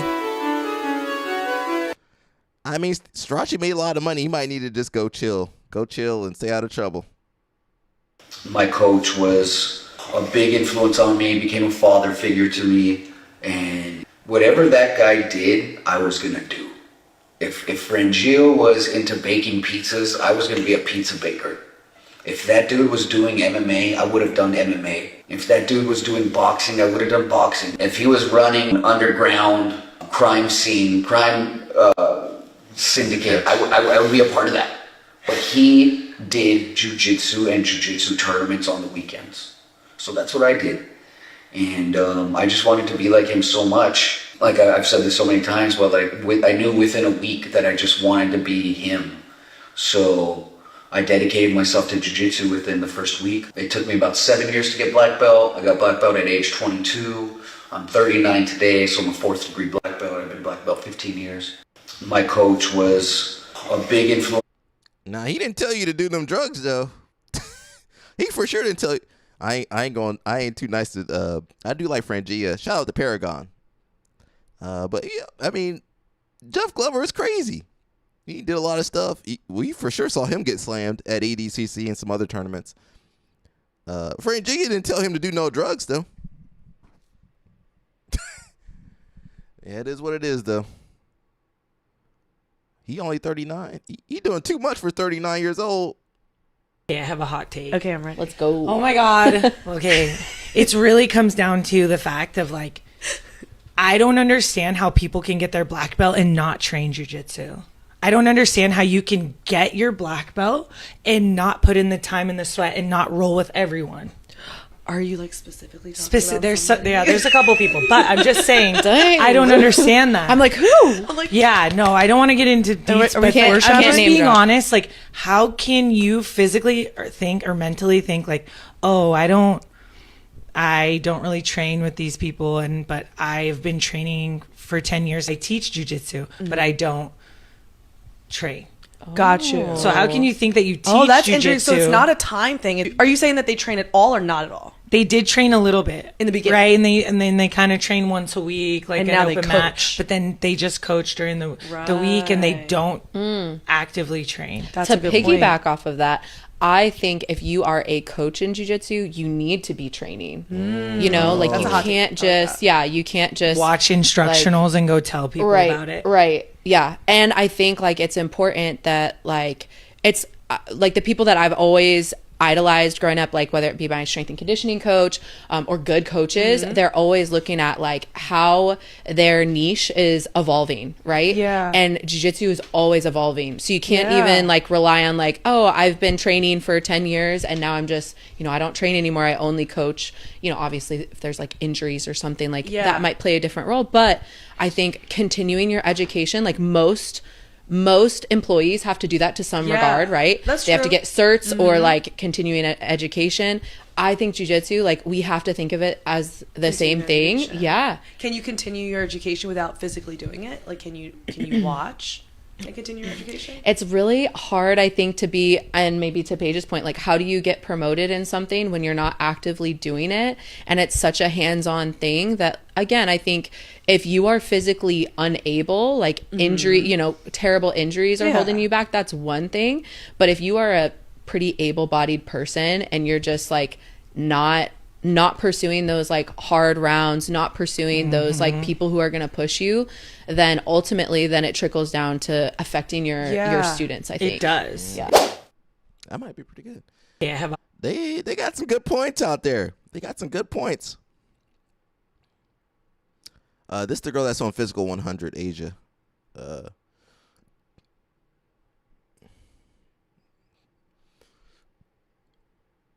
Streaming on Netflix. Okay, might need to check that out. Team Japan. I'm not sure who's on Team Japan.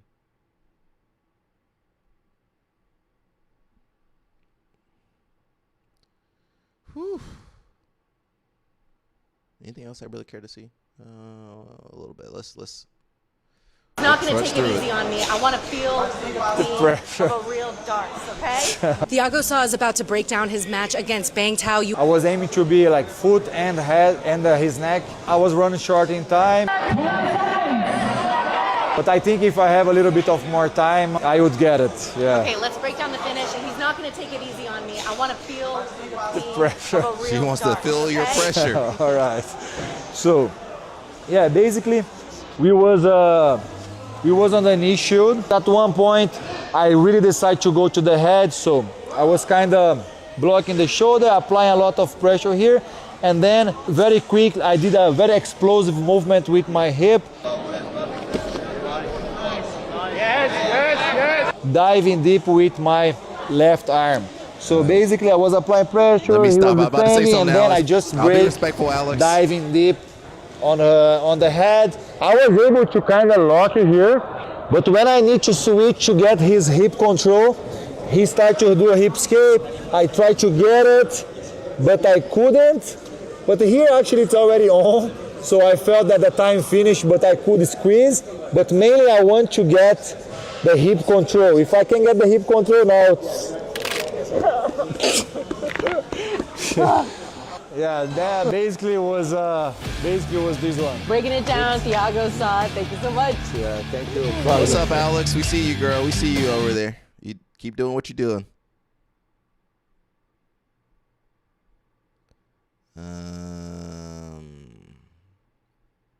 I don't trust Muggsy. You over here. Hey, I was gonna say. Should be me talking to Helen. Should be me. And it just touched my heart when you said that you don't disappoint anyone, and I don't think people realize how hard it is to train for a match like this. You can wrestle all day every day, but the nerves, the environment, everything, it's hard. If your body's not used to competing under these conditions, that's a big ask. And the fact that you went out and you did that, you did it for the kids, you did it for everyone, you did it for wrestling, super, super amazing. I appreciate that. Yeah, never disappoint. Thanks so much. I really appreciate it. Coming from you is incredible. Stay away from Muggsy. Helen, stop shooting your shot, man. Don't shoot your shot at Muggsy. Should be me. Should be me. Helen got more muscle than Muggsy. she got more muscle than Muggsy. No, she over here touching up on him, inspired by him. Helen, no. Stay away from Muggsy. And we didn't forget Mush, the one that said he looked like Harriet Tubman. God dang, Mush. How'd you come up with that? I don't know how Mush came up with that. Yeah, she running game on him. Stay away. It should be me. Yeah, she chased him down, grabbed on him. When a girl says she inspired by you, man, you got all the power in the world. It should be me. Unfortunately, it's not me. No. Oh no, she rubbed the shoulder. No. You guys know what that means. L Snap says the sport's a joke anyway. Who cares if they're training? Oh, we care. The rag on his head and the raggedy clothes like he running through the wood. He is from Mississippi though. Muggsy, man. Muggsy already had his excuse ready for when he was about to lose. How you competing and you know you about to lose? That's terrible, bro. Harriet Tubman. Sorry, Muggsy. I'm just jealous. That's all. I'm just jealous.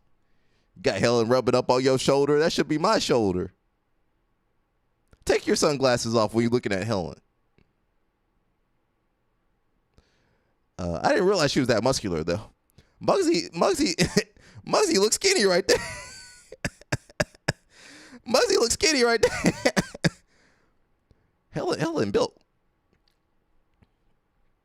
Speaking on Helens, we got Helena. Hey guys, I just signed a multi-bout contract with one of my favorite fight promotions, and I also signed a match agreement, so make sure to stay tuned for more info and announcements. Okay, where you fighting, Helen? Helena? Ah, shit, I got the names mixed up. Helen, Helena, it's all the same. It's all the same. It is Jack Gold MMA, and I am here with Renato Canuto after his second professional victory. Quick work again. What is it like? You put your hands to work, you put those kicks to work, you got a big slam takedown. Showed a little bit of everything in a short amount of time. I mean, it's fun. I mean, it was really, really fast, honestly. I wish I had more time to find my distance, like I talked to my team, or like my team talked to me. I wanted to do something totally different. I feel like I got there, I got kind of awkward trying to figure out, like, okay, let me find my distance. And when I realized he was already touching hands on me, I was like, okay, I gotta get him back. Through my tip, he got right through, and I was like, okay, he felt that one. Fake, threw whatever it was. I think it was a right hand. I got to rewatch. I may be lying. But I think I threw a right hand, and then as I was going for the shot, I realized he was stunned. So, I just had to finish the job. Tough guy, honestly. I was hitting him with full force the whole time, and he lasted quite a while.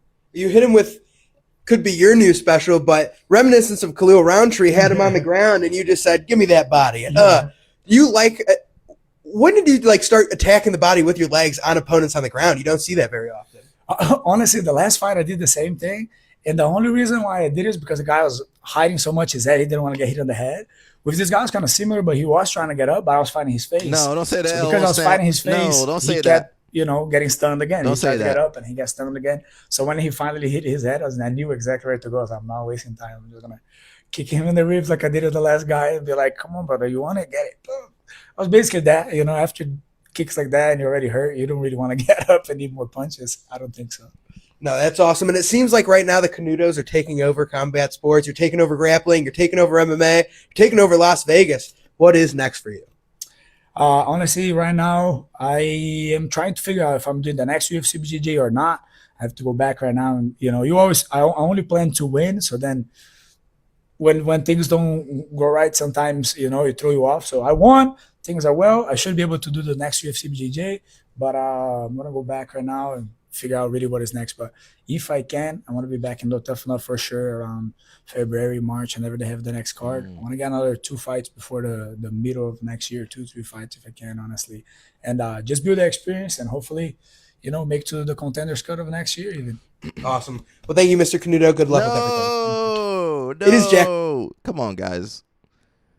I mean, I know the truth, but come on, believe. I would lose all. You let Muggsy hit? Nah. That would crush me. Muggsy hit, looking like Harriet Tubman hit. She gonna let Harriet Tubman. Let me stop. I'm sorry, Muggsy. I'm just jealous, man. I'm just jealous. I mean, I know I ain't the first. For real, I already know that. She in her 30s. Yeah, I for sure ain't the first. Guys, order whatever you guys want. It's on me. I give you a kiss. Mwah. Thank you. I'm gonna marry your sister one day. Sorry, bro. I'm gonna be your brother-in-law. I'm only gonna have one woman then. No. Nobody believe that. Nobody believe I love that. your sister. She is the best woman for me. I will treat her like a princess. She will have the best life ever. Yes. Respect. Guys, order whatever you guys want. It's on me. I give you got OnlyFans. Mwah. Thank you. I'm gonna marry your sister one day. Sorry, bro. I'm gonna be your brother-in-law. I'm only gonna have one woman then. I mean, Andres will have others to join. I'm totally open to that. I love your sister. She is the best woman for me. I will treat her like a princess. She will have the best life ever. She gonna take all your money and put you on child support. If you assume that's true. Yeah, but then you don't have no feelings no more. You can't feel nothing no more. Yeah, much, but you can't feel nothing no more. You already jaded. That's not a good way to live your life. You all jaded. Can't feel no emotions. Can't feel no love no more.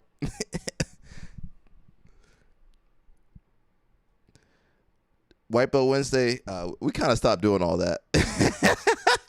We done gave up on the white belts. Homeboy came out of retirement. I knew that was going to happen.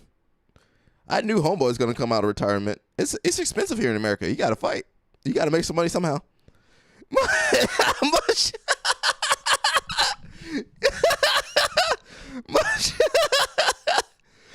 I ain't saying treat her like a princess, but you can have some feelings. Mush say, what you need them for? Oh. Can't feel no more. That's how girls want you nowadays. They want you to act like a robot. You can't feel. They don't want you to have an opinion.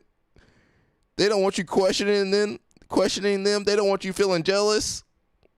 Calling them out when they want to go to girls' nights out. You can't do nothing no more. What did 21? Was it 21 Savage said? Can't even make songs about girls no more. They get the ick. Joseph Mush said he knows what he can feel. Mush said you can only feel one thing, 1 or 2 or 3 things. That's it. Yeah, I ain't treating no girl like a princess. Actually, you know when you be down bad though, you might treat that girl like a princess, and she gonna leave you though. You treat that girl like a princess, she gonna leave you. She gonna leave you quick. She treat a girl good, she gonna leave you quick. I don't want to hear that from LL Snap. You married. You married, man. Yeah, you got a good girl too. You better do everything you can to keep her. You got Barbosa. Okay. Nolan Stewart. They about to sacrifice Nolan. Igor. Roberto. Wasn't he injured? He healed up. Hello, snap. He healed up.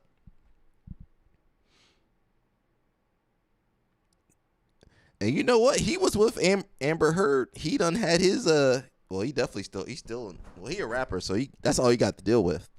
When you're a rapper, you can't get no good girl. You're gonna have to deal with strippers and whatever else left over. What you put, Mush? No, Mush, bring it back, Mush. Nah, you know what? He took it away, Mush. We can see it on the thing though. I'm waiting for it to pop up.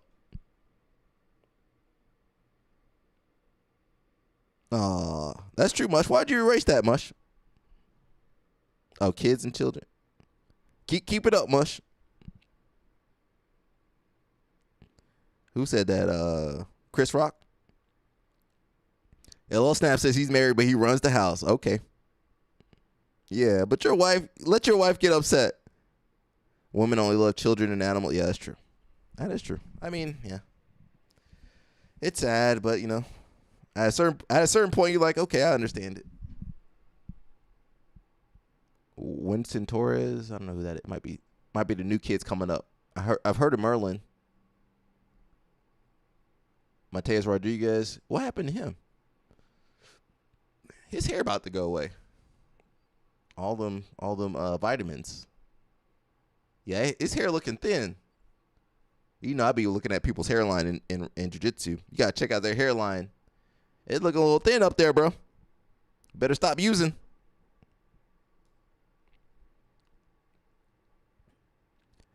Yeah, he living in it's expensive over there in Vegas. I think he's in Vegas. He got a kid and a wife. And he ain't got no gym. Yeah, it costs money. Hearing reports that training in the gi doesn't in fact make your no-gi better. My father will be here any minute. Remember what we talked about. I know. Guard pulling is for kids and communists. We are being told tonight that in jiu-jitsu, you're strong actually means you suck. Yeah, it does. You said when the blue belt tapped you, you were letting him work. Lie detector says that's a lie. Tonight, researchers are saying that if your professor won't let you train at other academies, you may actually be in a cult. And I'm here to tell you, Jesus was not a guard puller. Jesus was not a leg locker. No, Jesus wrestled. Jesus wrestled.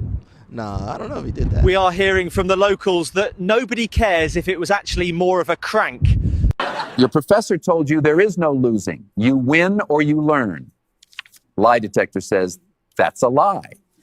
This just in, we are hearing reports that if you complain about guard pulling, you probably suck at passing. AI, yeah, it is AI. I know. How should I approach a wrestler standing? Elementary, my dear Watson. Pull guard. Breaking news tonight, we are hearing reports that it's okay to not message the new girl, thanking her for the role. I know you're tired. Just tell me who heel hooked the white belt. Okay, it was me. You told us you prefer ADCC to CJI. Well, the lie detector says that's a lie. Welcome back to the show where we ask, are you a cult leader? Yep, I don't even need to ask him. Most historians believe this footage represents the last time a purple belt participated in warm-ups. Who had all this time to make this? Tonight, authorities are wondering if there is a connection after another blue belt goes missing. You guys ever hear of white belt privilege? Yeah, it's not a thing. Everyone beats me up, even the minorities. Breaking news in the jiu-jitsu world tonight, a mediocre blue belt with an OnlyFans is still just a mediocre blue belt. Do something, you're a fighter! Fighter? Honey, I pull guard and leg lock people. You told your students that jiu-jitsu would make them a more ethical person. Lie detector says that's pure fiction. Breaking news in the jiu-jitsu world tonight. We are hearing that acai and Jesus actually means steroids. I am not in danger. I'm a 3-stripe blue belt. I am the danger. This just in. We are hearing reports that training in the gi doesn't in fact make your no-gi better. My father will be here any minute. Remember what we... That actually wasn't bad. That's pretty good, actually. I enjoyed that. Standard Jiu-Jitsu's Gavin Corby showed great discipline and built pressure over time against Owen Jones. Let's break down how he did it. One key focus was controlling inside position. He consistently cleared his opponent's feet from the middle or kept their legs split. This is how we train this idea at BJJ. Oh, Kevon, come on. I just need to stay past on the line of the feet, but I must stay in front of the line of the knees. He's trying to stay past the line of the feet. I'm trying to always have his hands pinned either to the mat or to his body. Ant's only job is to try to get both feet to the middle, control my wrist, and get my hands to the mat by either pulling me or pushing me to my hands. Standard Jiu-Jitsu's Gavin Corby showed... That's you heel hooking the white belt. Yeah, that's why you be in trouble. That's why you be in trouble, man.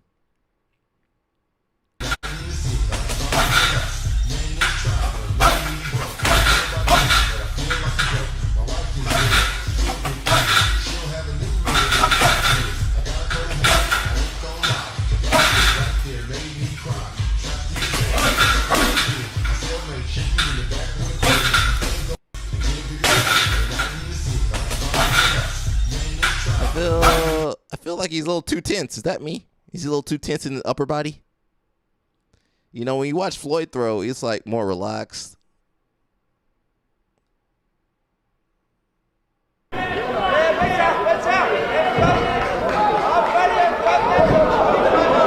Why he's flipping around like that?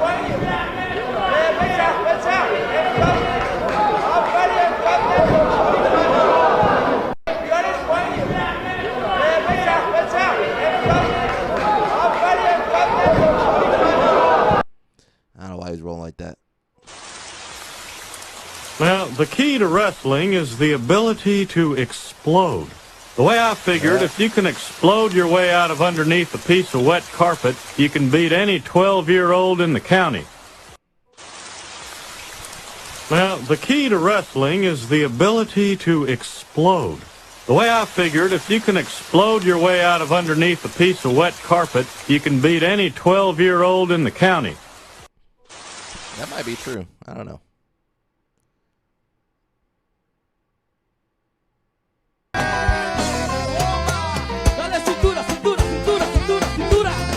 I will vote for Donald Trump.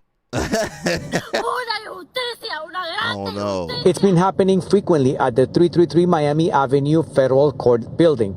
Janet Correa's husband was detained this week. According to her immigration lawyer, he has already been placed on expedite removal. That's unfair. This is unfair. I'm so sorry I can't talk enough. Let me ask I don't know how I'm going to say that to my mom. My mom has a bad time. Judelka Mejia cannot believe she's going back home without her nephew, 29-year-old Yasael Almonte Mejia. Like many other immigrants, when their case is dismissed, they are detained at the hallway. You're a necessary evil. Vote for Donald Trump. Dang, they got you, man. They done got her. This the girl that's sponsored by Shaq. She might have to bust it open. That sponsorship from Shaq ain't free. What's Kevon talking You'll about? get it when you're older. No, I'm sorry, Kevon. We don't want to listen. Mayram versus Owen Jones. Owen Jones about to get swoo. Listen, Owen, if you can't handle a Corby, bro, you can't handle Mayram. Mayram different, bro. He built different. All right, Owen Jones might take that L. Yeah, he might take that L, bro. I don't see how he could beat. You gonna have to throw some type of leg lock on. Somehow grab. I don't know how you're gonna grab Mayram's leg though. Mayram good, bro. He gonna do the move where he jump across your guard.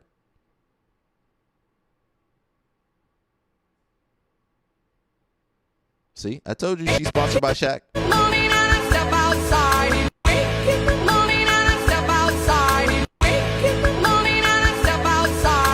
Shaq, what you doing with that young girl? Come on, Shaq, you doing too much, bro. That could be your granddaughter.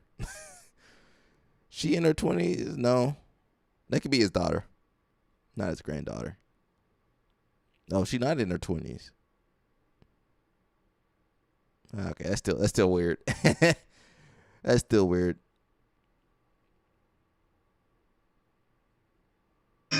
All that I want is my wife back. And I know I can have that. That's LL Snap when he go on Rampage show. All I want is my wife back. That's LL Snap when he go on Rampage but show. But in reality, I can't have that. All that I want is you. She gone. She got him back. And I'm so grateful we met each other. Damn, I know that I'm a weed junkie. I know that I'm an alcoholic. It's fucked up. I chose the streets over you, my queen. Look at me now, on my knees, by myself. I know I'm not by myself. I know you got me. I know you gon' love me. All that I want is you, Shantae. Oh, he gone.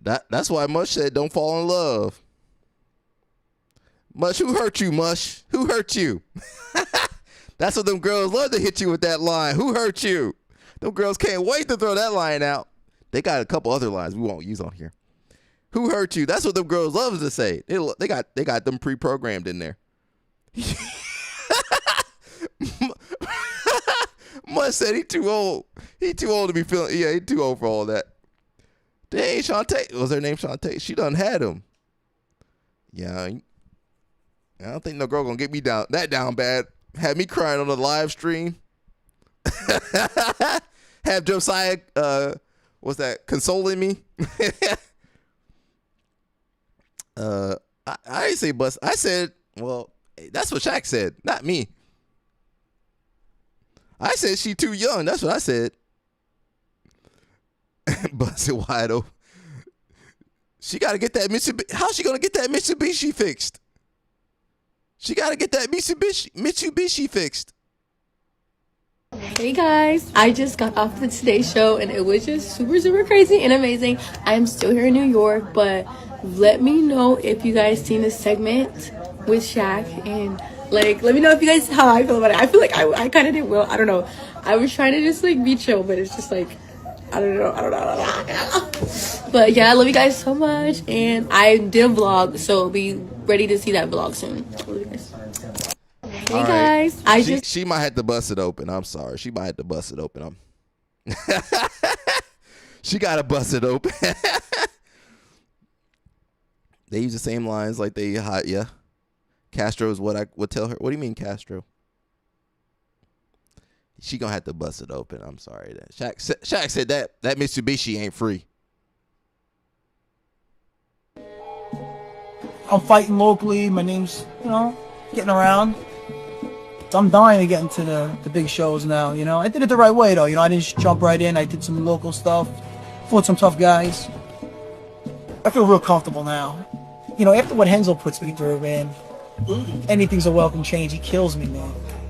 I dread sometimes coming here knowing what he's going to do to me. So, when I have the fight, I just hear Hensel's voice, It gives me confidence, man. I just know I'm fighting locally. My name's, getting around. So I'm dying to get into the big shows now, I did it the right way, though. I didn't just jump right in. I did some local stuff. My mom was an Olympic judo athlete. My father was a national judo coach for the Olympic team as well. I was a little more of an advantage growing up because they knew that cutting weight as a young kid didn't really matter. They knew that it was more about finding the best competition, loving the sport. The priorities were, my dad would even bump me up if there was a better guy. He never cared. It was just about trying to be better. My mom was, I guess you could say, arguably the better athlete. when they competed. She was just more talented than my dad was. My dad was like the epitome of like, you just gotta want it more. He just worked so hard and he built everything himself, had no help. No one helped him. He did everything himself. My mom was just a freak. I was more like my mom growing up. I was just naturally gifted. I mean, I won everything growing up, everything, from day one of wrestling. You know, I was always the guy that, you know, it was more of a big deal if I lost than if I won anything, right? So, so I was more like my mom. So she never really pushed me because she knew my dad would, you know, so she knew that he was the one that knew what it took to get to that next level. Whereas my mom was like, as soon as she retired, she didn't care anymore. That was it. I had my career, whatever, you know. My dad would be like, she could have won the Olympics if she just did this. And mom's like, nah, I could never have won. She would always say that. And my dad's like, she's so full of it, you know. So it's just like good balance, I think. She kind of like would remind me of things like what she wished she might have done, kind of, but not really. She didn't. Like I said, if you interviewed her, she would tell you she doesn't care. Like, she's full of it, but she'll tell you that, whatever. But my dad was the opposite, so I think she was like the mitigator or mediator of the family, because my dad was the one that was always more. I gotta want it more, do more. Personality-wise, who do you think you're more like? My mom, for sure, yeah. Definitely. Yeah, I'm like a male version of my mom. My mom was an Olympic judo athlete. My father was. If you guys remember, his mom, Spencer Lee's mom's the one that crumbled up her glasses. Can we find that video?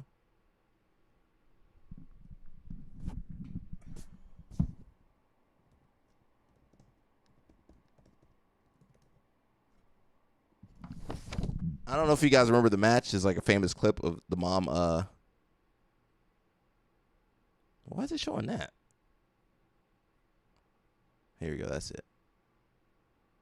Did not. What the heck is going on?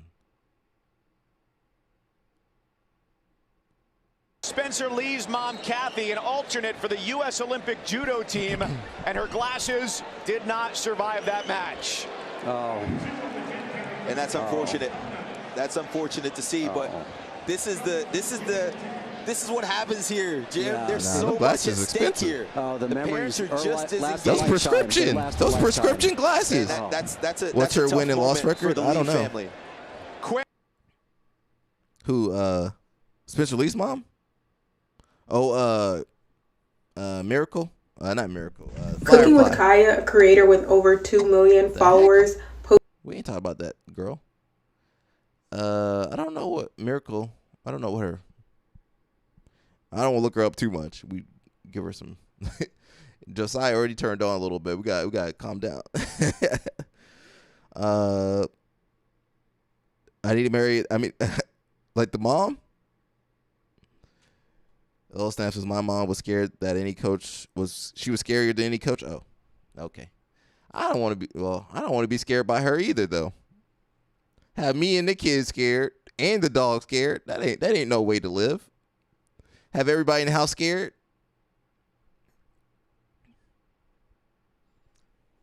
Computer. Hopefully my computer's not overheating. The sun's about to come out.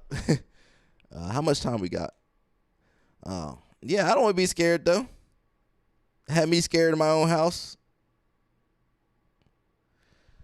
Sean Strickland says you have to have a fight book to get medical from the UFC. LMAO, what a joke. Oh, I thought they don't get. Well, LL Snap he got the good. He made out good, but I guess other people they got to fight to get that medical. Someone says Thug Nasty UFC says, can anyone help me, please? Can a doctor reset this for me? I don't have medical insurance. I'll pay cash if you want money. Them guys ain't got medical insurance when they not fighting. See? I thought they did. I guess not. UFC sucks. UFC sucks. They ain't got no medical. Strickland says, well, I was wrong. You have to have a fight book to get medical from the UFC. LMAO, what a joke. It is a joke. Well, they're not employees. So, you hear Mikey Mikey, I don't think he's got a contract. Well, the Tackets be like, yeah, I love being employed by the UFC. They not employees. They're contractors. L. Snap says, even if I won the match and my mom didn't feel like I tried hard enough, no food. Oh, no. No food for you. You go and sleep hungry. That's why you got ripped up. Try to steal the food out of the refrigerator. Your choice. yeah, I guess just go home, go to sleep. I mean, every kid done had to miss dinner. Someone says, this is why you see stuff like TJ Dillashaw fighting with one arm. If he can claim the injury happened in the cage, then he can have the UFC cover the surgery. Joke of a company. Sugar went into the first Merab fight with some injury in his hip that required surgery. I hope one day the company is restructured to give the fighters benefits like the NFL players. The UFC fighters will one day all stick together. I don't believe that. And realize they are the talent, and the UFC would not exist without them. I think it's too late. It says Shavkat. I can't say those Russian names. Also went into the Machado Gary fight with a torn MCL for the same reason. Hoofed revealed the same that apparently Shavkat has fought with a nasty injury in every fight since.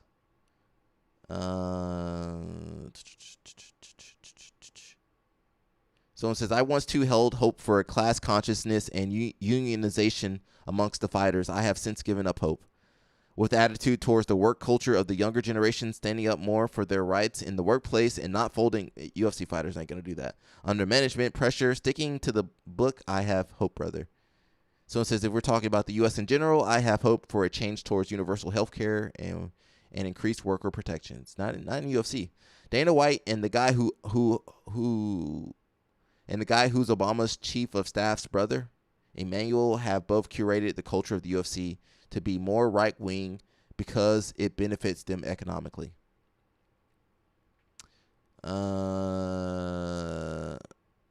Says, it feels like UFC fighters have less benefits than they did in the 2010s. That's true. True. Prior to the Reebok deal, I love a fighters union, but that's the number one thing Dana is there to prevent. L. Snap said he got his benefits. He says these clowns chose not to negotiate their contracts, and they're suffering for it. Someone says, what's funny is not paying their athletes is hurting their bottom line. Look at elite NFL defensive ends and ask yourself, will that caliber of athlete ever fight in the UFC? No. Why would you do that? UFC is valued at $12 billion. The NFL is valued at $227 billion. Paying your athletes makes more money because you attract better athletes. Nope.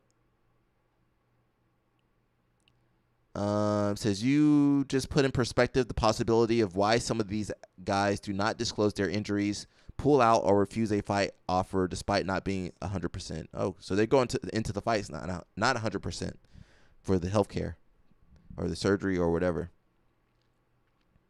Someone says, if I were a fighter and had an injury, I could maybe work through and pin it on happening on fight day. I definitely do that to be covered instead of paying out of pocket for insurance. Rampage brought up this very subject ages ago, said that you purposely hide stuff and try to pin it on the fight, getting banged up in camp and pulling out, and you don't recoup anything. Your camp costs, surgery, rehab, nothing, or fight injured and get your hospital bills covered, and at minimum get your show money to cover your camp and other costs. No brainer.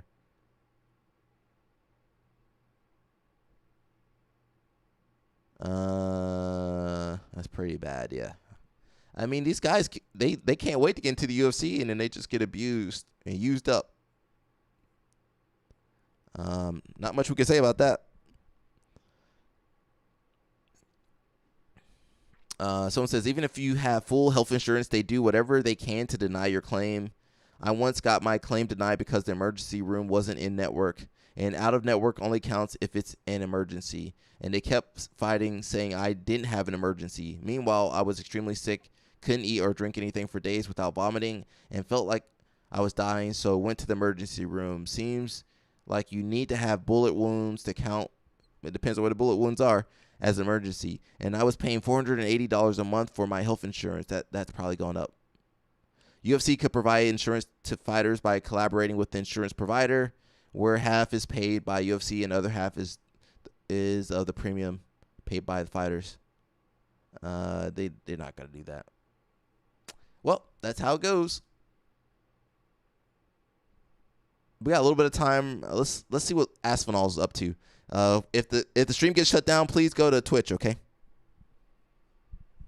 Make sure computer doesn't overheat. It is a little hot, though.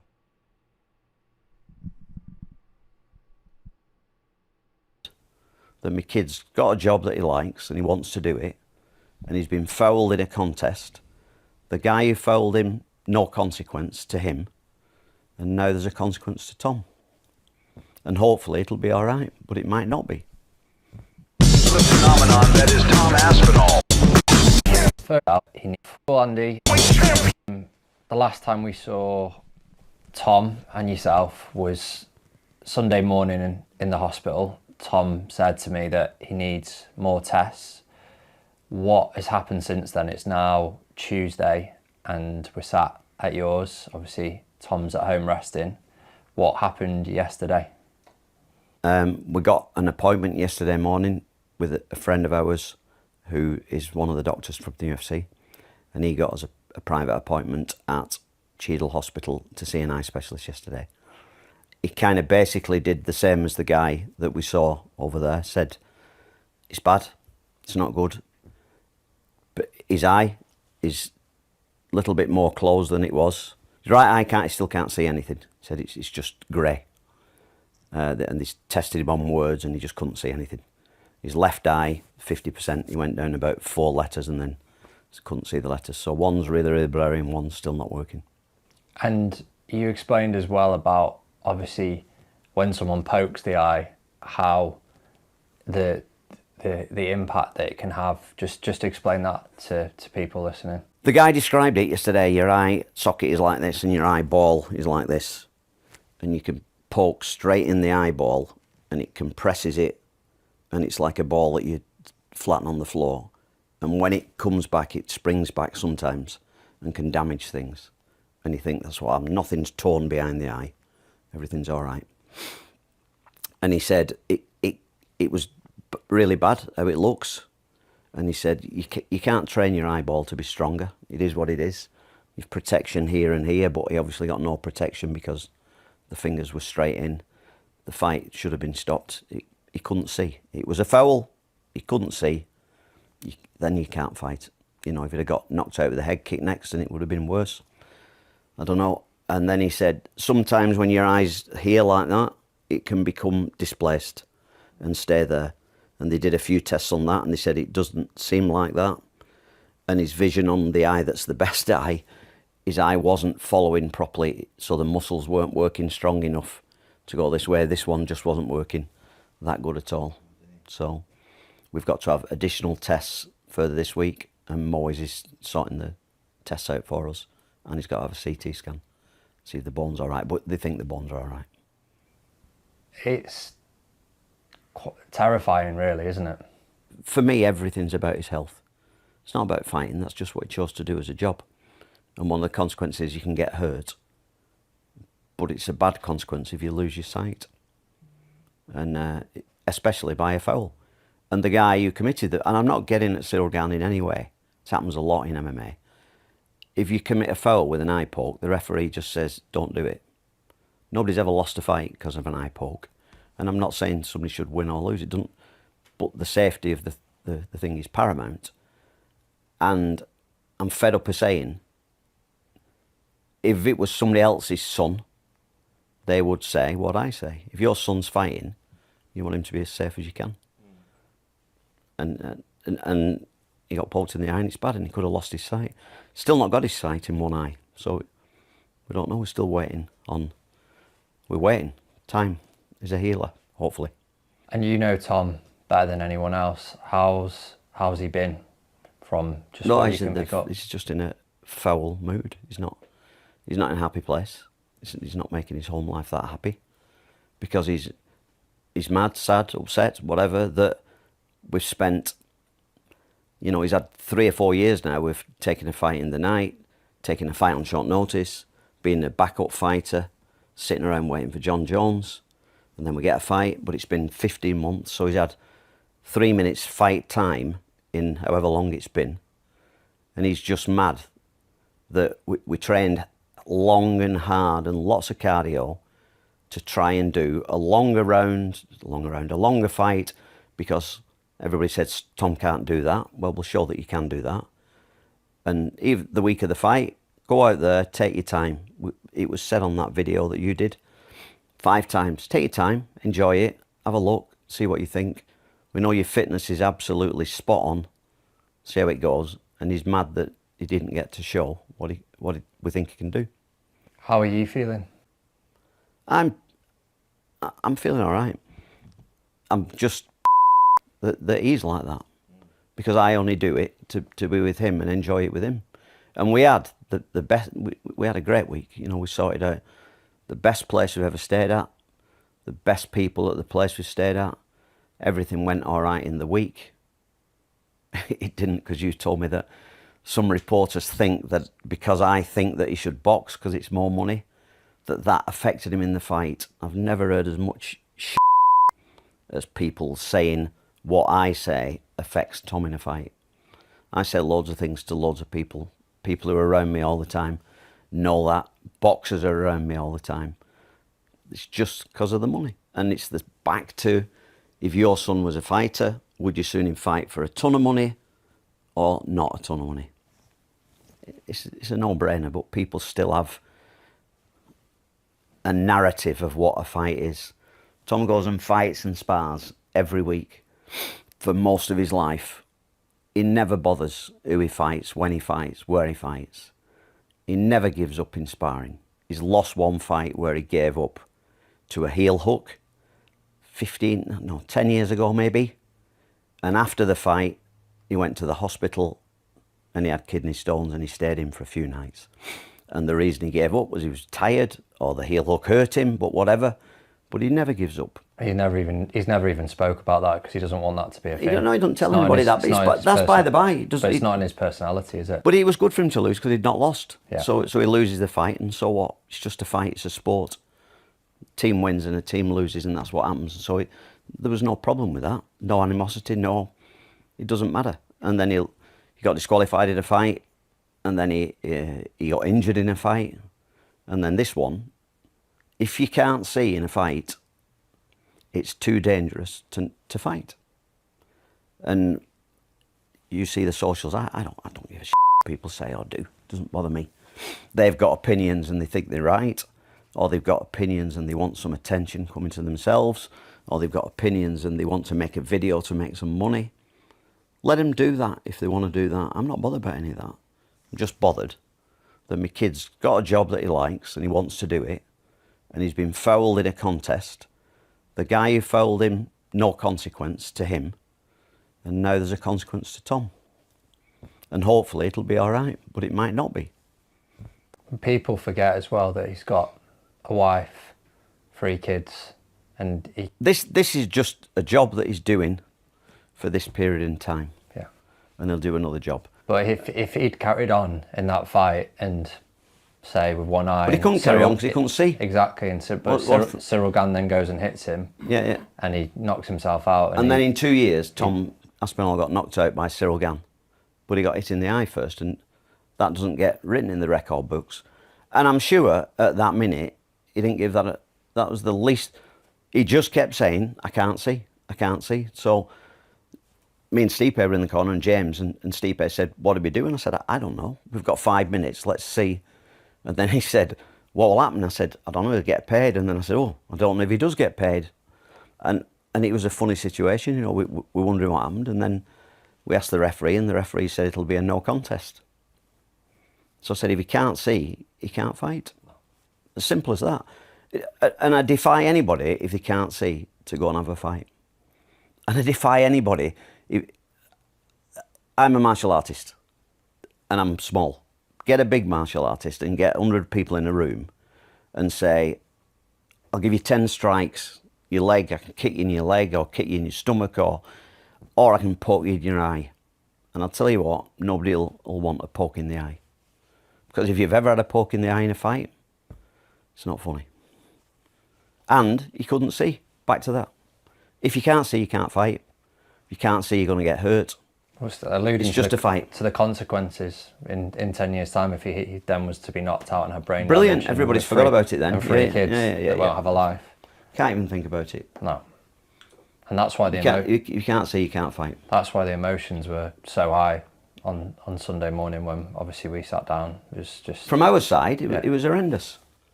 Because our main guy, who we all work with and round and are with every day, couldn't see, and you saw the mood he was in. So upset and so grieved. And Cyril, I'm sure, the same, but he fouled. There's a consequence, or should be consequence to fouling, and he's not got a consequence. And I'm not saying he should have. The UFC have got some rules that what will it take to change those rules? Will it take somebody's eye being poked and falling on the floor? I don't know if that's a thing. I'm sure it's not. But what does it take? And is it the money that, you know, people won't watch the fights because they're not as exciting, because the gloves are not as good? I don't know the answer. The old Pride gloves were different. But something, from my point of view, needs to be done in the sport to stop happening what happened on Saturday night in Tom's fight. I googled how many fighters have been disqualified for eye pokes in the history of UFC. Do you know the answer? No. None. So it's a foul that you can do. You know, even on Saturday night, there was a foul where one guy held another guy's gloves so he couldn't move his hand. So the referee took his gloves off, took his hand off his glove. So that's a foul, but that didn't get punished either. They grab the fence. I don't know what the other fouls are. They get hit between the legs and they just go, right, don't do it again. I'll warn you. But if you can do that, I had a friend, an old friend of mine who's a Goju karate specialist, an older guy like me, and he said that was an intentional eye poke. What's intentional? What's accidental? It was definitely an eye poke, and the 4 fingers went towards his eyes, so one of those 4 is going to hit him in one eye somewhere. It wasn't a one finger, it was a... But it wasn't his first attempt of doing that. Second attempt in that fight, Tom went for a takedown and got poked in the eye. So if a guy's defending like that, they should be taught not to defend like that. We found a video of basically from that first round with Gann's sort of finger pokes. Just want you to watch it if you can see, and just sort of explain what's going on.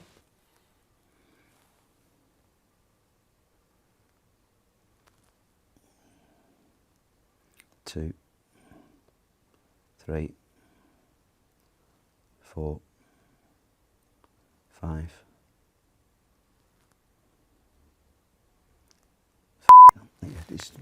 So what have you just seen there? I've just seen that every time his hand comes out, it does this. And it's wrong. Nobody ever punches... I've never seen anybody in the UFC yet, I can't think, who instead of punching somebody, does this.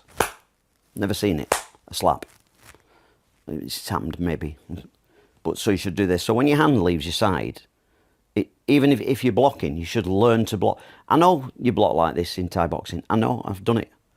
But when your hand goes out to hit somebody, your hand should never go out like this. And they say, keep your fingers up. But it's hard.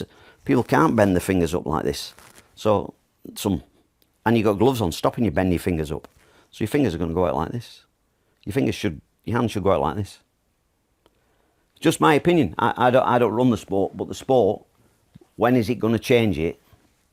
It's probably never going to change it. It says there 10 fingers and 4 eye pokes in that first round altogether.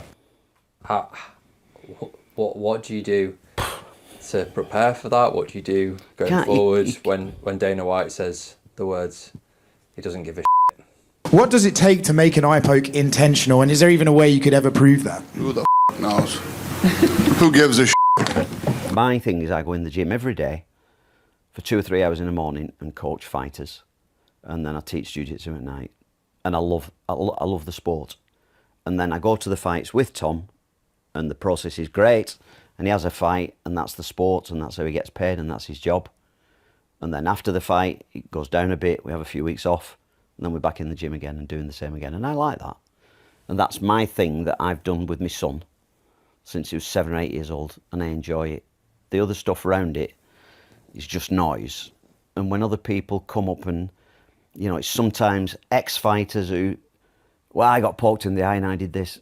How do you, when somebody pokes you in the eye, how do you know it's a good poke or a bad poke? How do you know it's a significant poke? How do you know if it's deliberate? The doctor yesterday said, Tom showed the video, And the guy, can you show me a bit more? So we went through the video with him, and he said, I've took people's eye out because people have gone like that and hit their eye, and it's bust their eye, and they've no eye and they're blind. So it's an issue if the UFC want it to be an issue. There's nothing we can do about it. But this, I don't know if it's the first title fight, but this has highlighted at a high level in the sport that it's dangerous. If they want to do something about it, they should. If they care about people, they should. And it's back to everybody has opinions. Everybody needs money as well. So it's about, you know, I don't have to say what I say or do what I do to report back to shareholders to make money for a company. I do this because it's a sport. I want to do it with my son. I want to spend time with my kids. That's why I do it. The other people who are doing it to report back to shareholders at the highest level because it's part of a company. And then they're doing it, most of the people online are doing it. The analysts, the ex-fighters, the YouTube makers are doing it because they make a video and that video makes them money. So it's about money. And then the people who've got opinions, if they think they're right, then they're entitled to their opinion. But I don't read it and I don't care about it. Shall we talk about the actual fight? Because obviously a lot of people have said that Tom... If you guys want to watch the rest of that, it's Tom Aspinall injury on his official YouTube channel. I think we're going to try to watch Ariel Helwani. Let's see. What is this? What the heck is this, bro? That's for sure not what I was trying to pull up. Hopefully you guys... Mechanics are tired of dealing with the bull crap that comes along with fixing cars. You can ask any mechanic, the problem isn't just the car. What the heck? I didn't click on that. Where's the video I had? There we go. Oh, maybe that wasn't right. The Shintaro Higashi Show is sponsored by Judo TV, your premier destination for live and on-demand judo coverage. Never miss a throw. Higashi brand. Train hard, live strong, wear Higashi brand. Hakuin AI. Hello Snap says, I can tell you guys ain't never trained with some kickboxers before they strike. A lot of times they try and extend their hands and then kick and punch. Is that right? No. They need to switch to the old Pride gloves.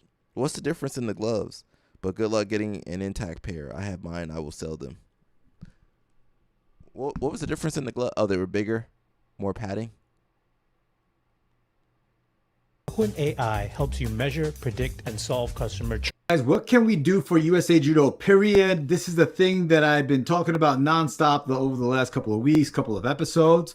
And I've been actively trying to reach out to them and saying, hey, what can I do for you guys? How can I offer my services? Can I platform any of you guys? Will you guys get on the podcast and talk about it? Majority of the time, they kind of brush me off a little bit, and I get it. You know, I'm online and they kind of are busy with Olympic qualification stuff.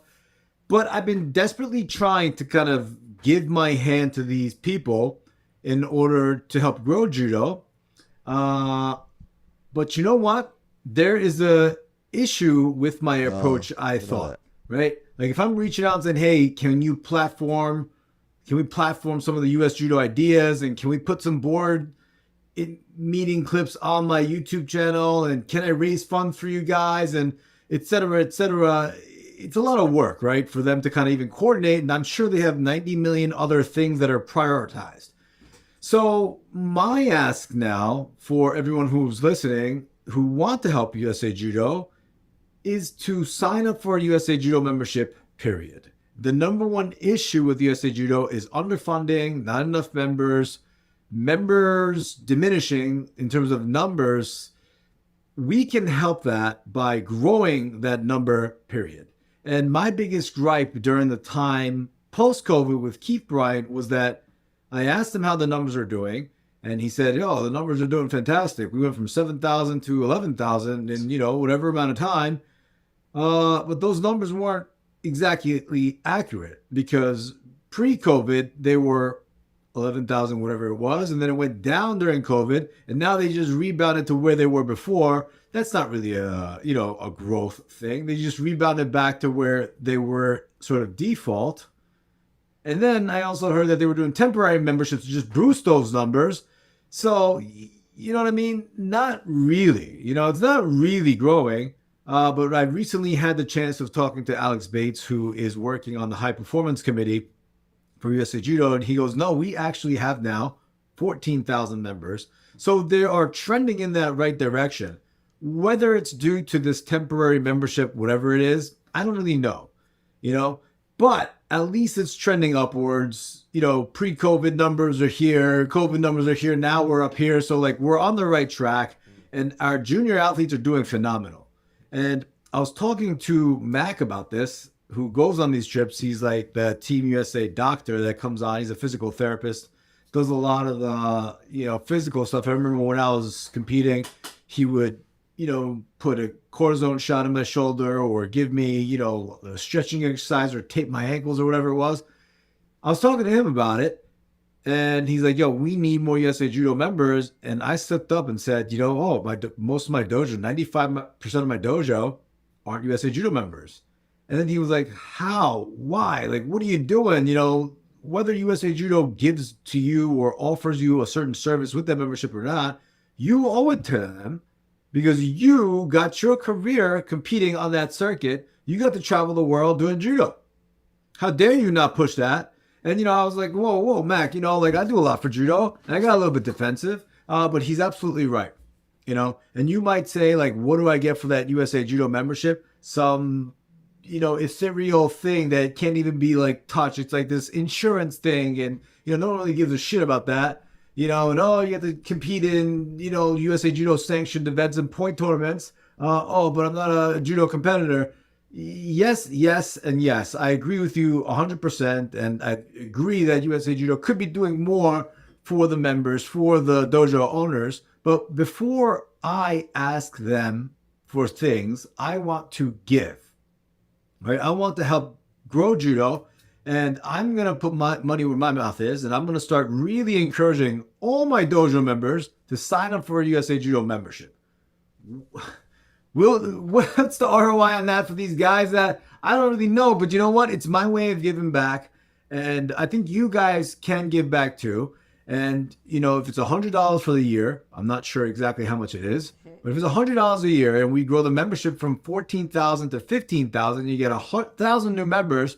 That's $100,000 extra dollars that USA Judo can have in the funds to allocate to growing the sport. And now all of a sudden, little by little, we could chip away at the problem of there's not enough money in judo.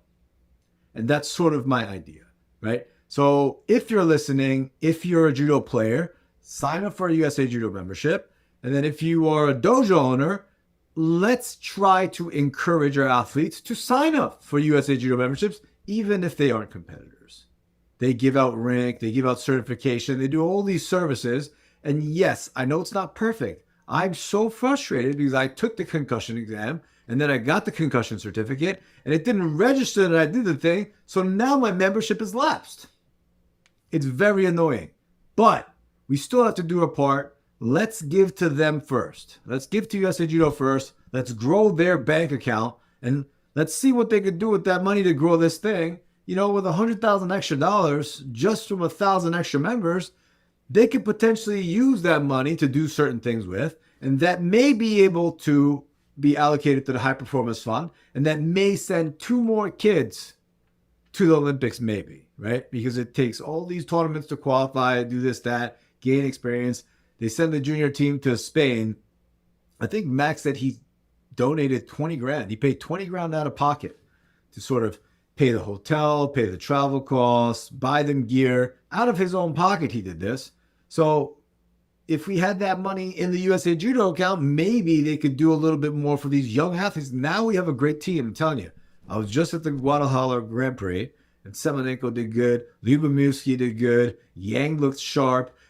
Everybody looked really good. So it's like we do have a bright future in USA Judo in terms of star power and ability. And we have a young team, too. Everyone's like, they're almost barely junior. They're like 20. Average age was like 20 going through this thing, So we have to do our part without asking so much from USA Judo. They're underfunded. They don't have enough time. But if we give first, maybe. Isn't that their fault? Right? We do our part, and then they can do their part, and then they grow the thing too. You got know, you so I hoping ask and you guys, wishing if you're and listening, praying. Sign up for a USA Judo membership today. If you're a dojo owner, do your very best and try to get as many people sign up for USA Judo today. And maybe if I call them in 2 months and there's 1,000 extra members, maybe they will help me help them. Maybe. Maybe they'll answer the phone call for me. I don't really know. But yeah, that's my new idea, a new thing. I've been getting amped up about it. Mac really kind of got in my face about that. And I had to get a little bit defensive. I was like, yo, Mac, I do a lot for judo, period. He goes, yeah, I didn't say you didn't do anything. But yes, definitely a wake-up call moment. We're always asking so much from somebody. Give first. I try to give as much as I can on my platform in terms of judo information, judo knowledge. Give that money to me and Mush. And, I don't ask for much, Yeah, give it to the Mush. one thing I may ask is for you to purchase this for brand new hoodie from higashibrand.com. We're sitting on hundreds of stock. Please order that. That may be my...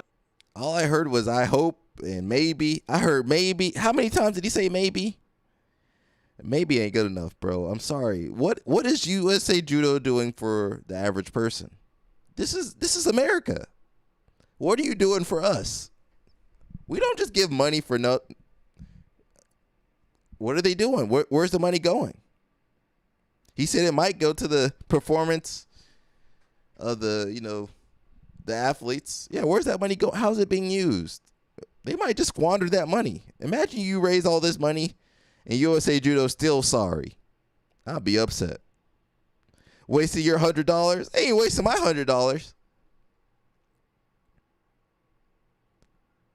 Can I go big?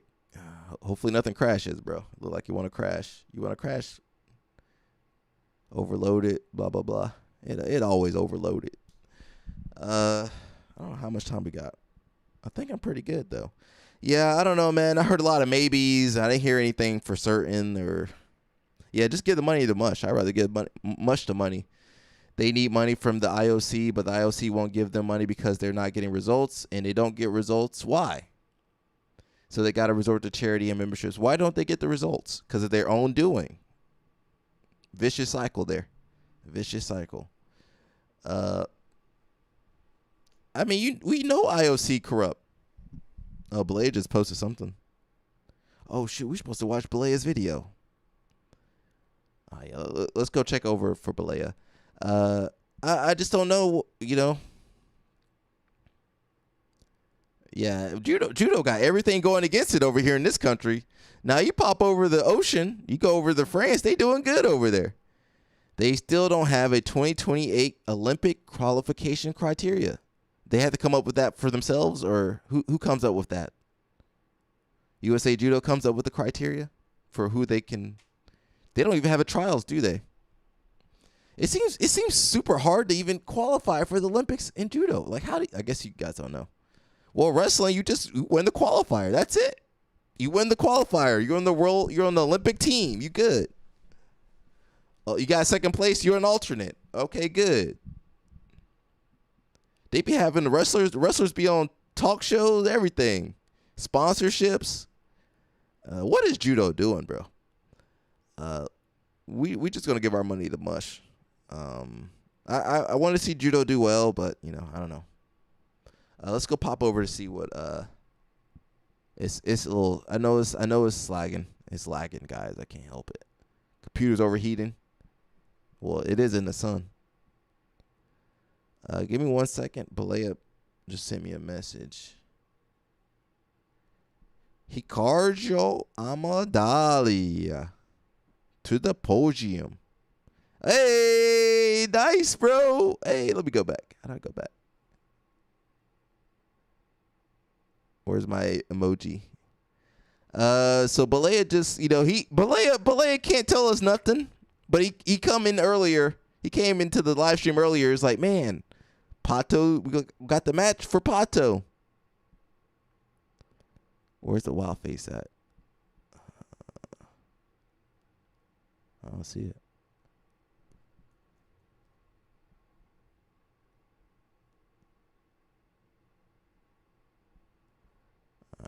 tiny.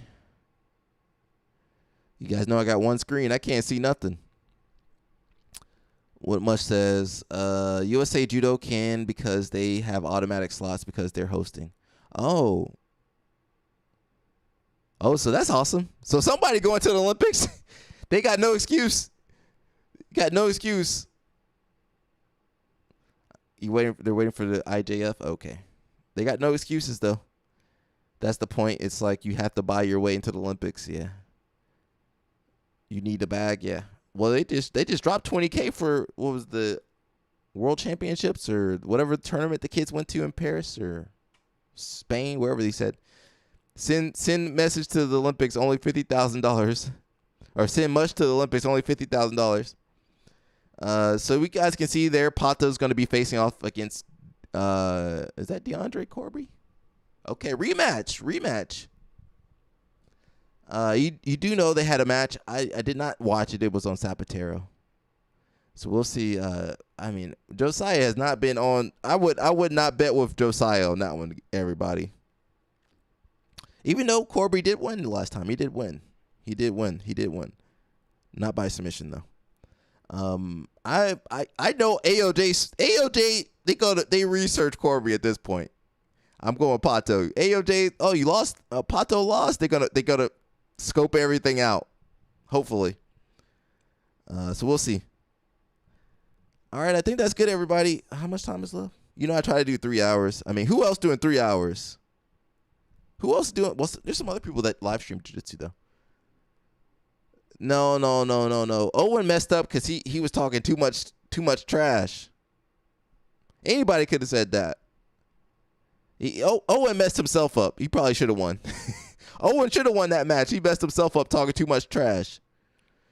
No, that ain't gonna happen easily, bro. Corby is a lot bigger though. He has to cut a lot of weight to fight Pato. I'm going Pato though, but you never know. Moneyberg is going to represent the United States in Judo Olympics. He should. He big enough now. He big and strong enough. Now he ain't got no technique. Was there anything else? Can we pop over and see what Balea's video is about? Shout out to Mr. Balea. We appreciate that.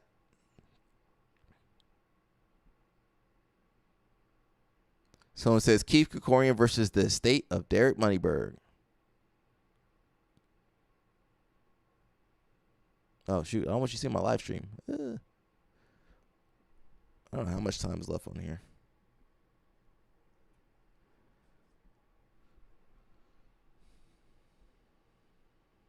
My computer can't wait to crash. Computer can't wait to turn off on me. That's what happened the other day. Was it Monday? One of those days. We were streaming. Computer's like, well, I'm tapping out, Alec. Let's see. Here are the facts, my friends. The facts are that a lot of people didn't I want to hear that. Give Cyril Gane a shot going into this fight against Tom Aspinall. A lot of people thought that Tom would just steamroll right through him. And quite frankly, after Alexander Volkov beat Gelton Almeida, the talk was like, oh, okay, I guess we're getting Volkov versus Aspinall too. I guess the MMA gods righted the wrong of Volkov versus Gane. They gave Volkov the victory in a fight in which he was taken down a bunch of times, but nothing happened with those takedowns, and they scored it the right way. The guy on the bottom who was trying to inflict damage, who was inflicting damage, gets the nod. We were already thinking about how they're going to promote and book this fight. Aspinall versus Gane. That's how much of an afterthought it seemed like Cyril Gane was because of the fact that he had lost against Francis Ngannou, because of the fact that he lost against Derek Lewis, because of the fact that he had lost against John Jones. Technically 0-3 or 0-2 in undisputed UFC title fights. And the Jones fight was so one-sided. In 1 second. And the performance was so uninspired that we thought that the same thing would happen in this fight. Well, guess what? A funny thing happened. He didn't look like that. He actually came to fight, and he looked phenomenal. He was aggressive. He pushed the pace. This was one of the best versions of Cyril Gane that we had seen in quite some time, probably since his fight in France a couple of years ago. He came to fight, and he was landing shots, And he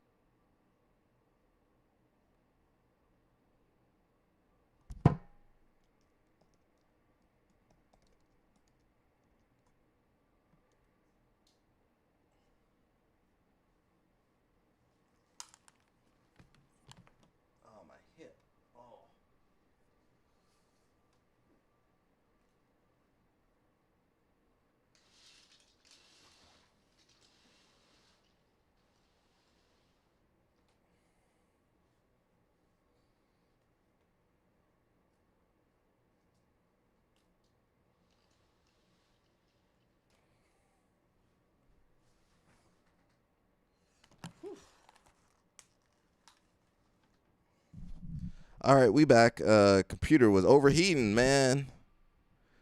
Computer overheating. Where's your new video at, Belay? Was it a short? It might have been a short. I know you had a new video. I just saw it. Maybe it wasn't new.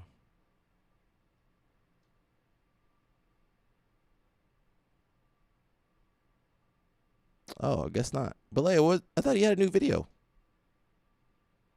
Maybe this is it.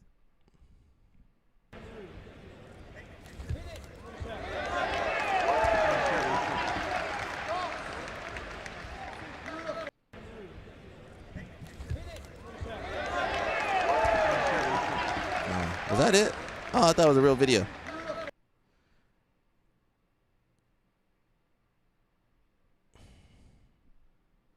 Let me see what did Ariel had to say.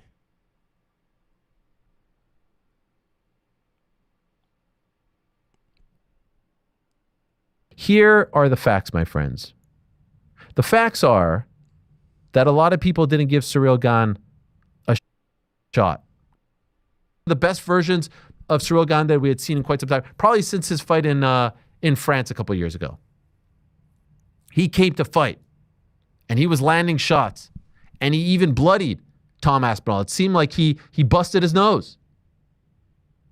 And when I say busted his nose, I don't mean broke his nose. I just mean he punched him so hard that blood started coming out of the nose. So all these things are true. And you know what else is true?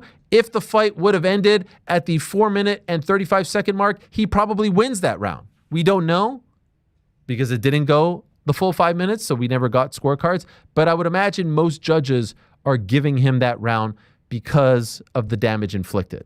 Now, tall tales have been spread since the fight that you would think it was a 10-7 round. You would think it was a 10-8 round. It was not.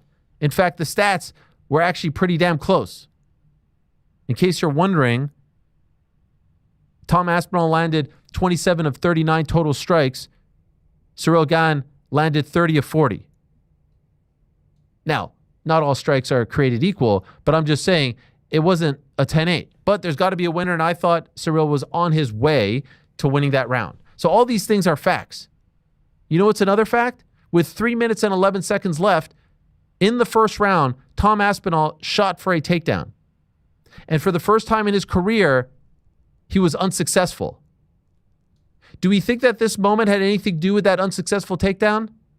It's a little bit blurry. We can't show you the footage. But if you go back and watch and queued up at the 3 minute and 11, with 3 and 11 left in the first round, which if my math is correct, is the 149-minute mark of the first round. So fairly early on, the takedown is stopped in large part due to the hands and fingers to the face and to the eyes of one Tom Aspinall. And so he pulls himself back. And then, of course, with 4:35 left, or I should say at the 4:35 mark, it's confusing with these numbers. I'm not very good at math. Please forgive me.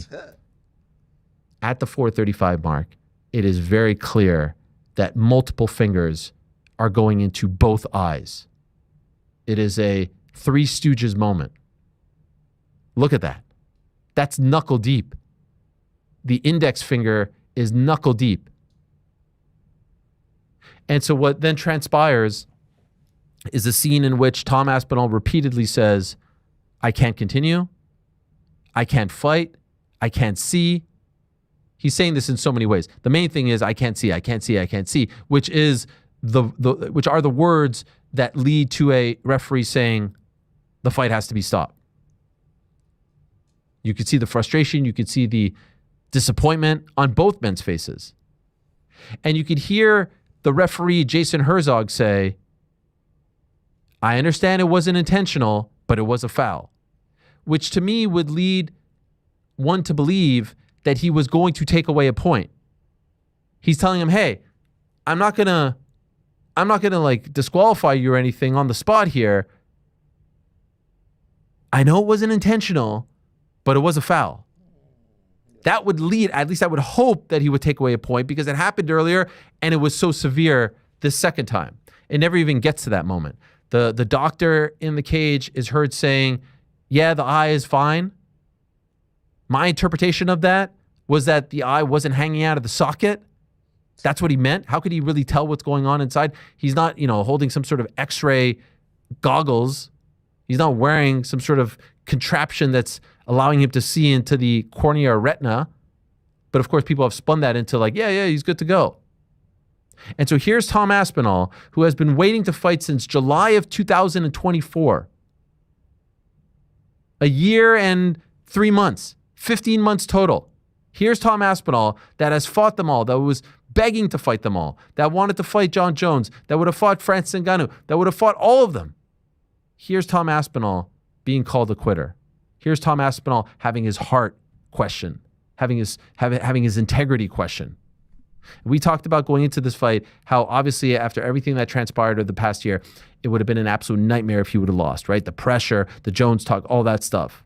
Now, this wasn't a loss, but it's the next worst thing, because now his heart has been called into question.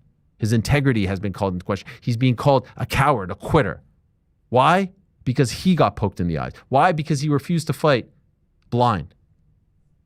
In some fakakta world that we live in, the guy who had a foul inflicted on him is the one getting the heat. Not the one who ended the fight, intentional or not. It's the guy who couldn't continue because he didn't show enough heart, because he was hit with an illegal foul multiple times and refused to continue. Couldn't do it. He's a quitter. He's a coward. He's a duck. Whatever you want to say. Now, I know a lot of this comes from people who, had money on the fight or are Gane fans. I get it. People are emotional. They go online. I'm not trying to put... Who cares what these people saying? They can't take a punch. They can't take a punch. They can't. They poke... Remember, most people can't take no damage. And they be loud. That's something that took me a while to learn, especially even in jiu-jitsu videos. Most of these people don't train. Look at Josiah. Look at Josiah. People be sounding like they know what they're talking about. Sorry, Josiah, getting thrown under the bus. People be talking like they know what they're doing or know what they're talking about, but then if you got them rolling, you'd be like, man, you don't know nothing. Most of these people talking crap on him ain't never been punched. They probably need to be punched. I'll offer my services. Anybody that needs to be punched, you're gonna have to sign the waiver first, though. I'll punch you. We'll let LOL Snap punch you. See how you guys like that. But yeah, I mean, you can't take any of this stuff too personally. All right, Josiah, we need some proof, though. Only proof I heard is that you can't go to the one gym no more. That's all I heard. But you got people like Josiah. Sorry, Josiah, toss you under the bus some more. Yeah, you see them in real life. You fold them up. They get folded up quickly.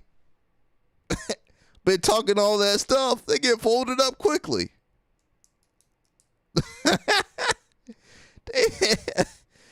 Sorry, Josiah. You taking some strays today, bro. Yeah, people can't take a punch, can't take a kick, can't take a slap. Yeah, sorry, Josiah.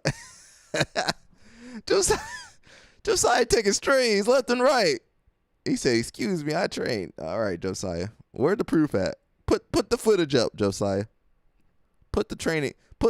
We waiting on Josiah's rolling footage like we waiting on Moneyberg's rolling footage. When are you guys gonna put the footage up? I want to see LOL Snap roll too. Put the footage up. I want to see all the footage. Come on, we're gonna watch it. Put the footage up. We'll watch it on the TV. Never ran full speed. Who? Most people. Most people can't even run. They run. If they run, they're gonna break their leg. Most people can't do a push up, can't do a pull up, can't do a squat. I don't want to hear nothing from these people. Can't see gut in the way. Can't see nothing. Their gut all up in the way. So don't take the internet too personally. You know, don't take it too seriously, everybody. Josiah, post the training footage up. The only footage I've seen of Josiah is in front of the school. We want to see you in the school. Josiah.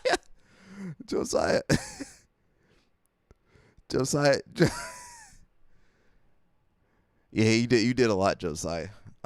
Just try to do a little bit better than you did the yesterday. Full-time training. Post the footage. I want to see the footage first. Before I go to Houston, I want to see the footage of the dungeon. And I want to see Josiah training. All we seen of Josiah is him getting confronted. Nah, go ahead. You ain't got nothing to. Post the footage, bro. Post the footage, bro. Yeah, he was too sweaty in that picture, in that video. In the doorway, they're like, "Sir, you gotta leave the premises." They about to kick Josiah. Josiah, he went in there just to set up his tripod. He said he trained that one day, Mush. We want to see the footage, man. Come on, man. Inside the dojo, inside the gym, on the mat, with you training. Josiah said, I stepped in. Josiah counted. He said he stepped through the threshold. That counts as training. He said, I went up the stairs to the gym and went through the door. That I trained. Much calling you out, Josiah. He said you were fully clothed. Fully clothed. Sir, you can't. You got to leave the premises. Josiah, why they kick you out of there, man? How you get kicked out online and in real life, IRL? How you get kicked out? Josiah, man, my man.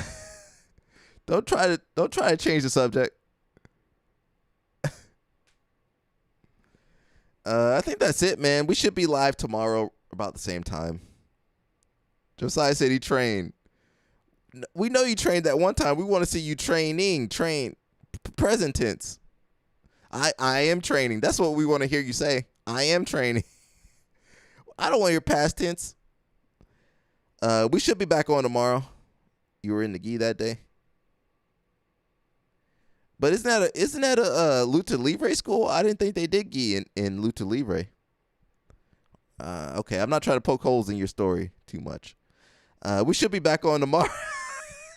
Much jumping on you, Josiah.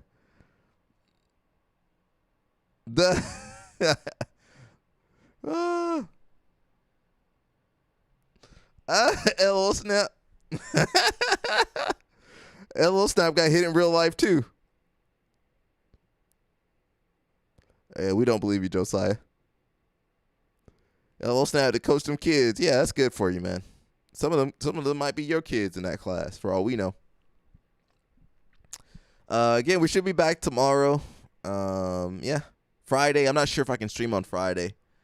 What I might do, we might do a stream on Sunday evening. That might be what I do to make it up to you guys. I did stream Monday, Wednesday, Thursday. Okay, I'm taking my L this week. I'm taking my L. Mush said he might call in on Sunday. We'll see. Maybe I'll get some homeboys to jump on the live stream on real life. That's basically it, man. We almost get into 1,000. It's taking forever. What number are we at? All right, Josiah. Okay. Now let me stop. Let me stop. I already threw Josiah under the bus today. We almost to 1,000. I think we about 21, 6, 7. No, not 6, 7. 21. We about 21 from 1,000. So we'll see. And that's it, man. Stay out of trouble, everybody. Get some training. Pay your child support and stay out of trouble. That's all I can say. And we should be back tomorrow. What's today? White Belt Wednesday. Go help out a white belt if you can, or he'll hook a white belt. That's what LOL Snap be doing. All right, people. I'm out of here. The bed is not made. The bed is not made. Somebody shout out to my homeboy that be upset. The bed is not made today. The bed is not made. It's not made. And this is what it is. It ain't made. All right, everybody. Josiah, stay out of trouble, man. Josiah.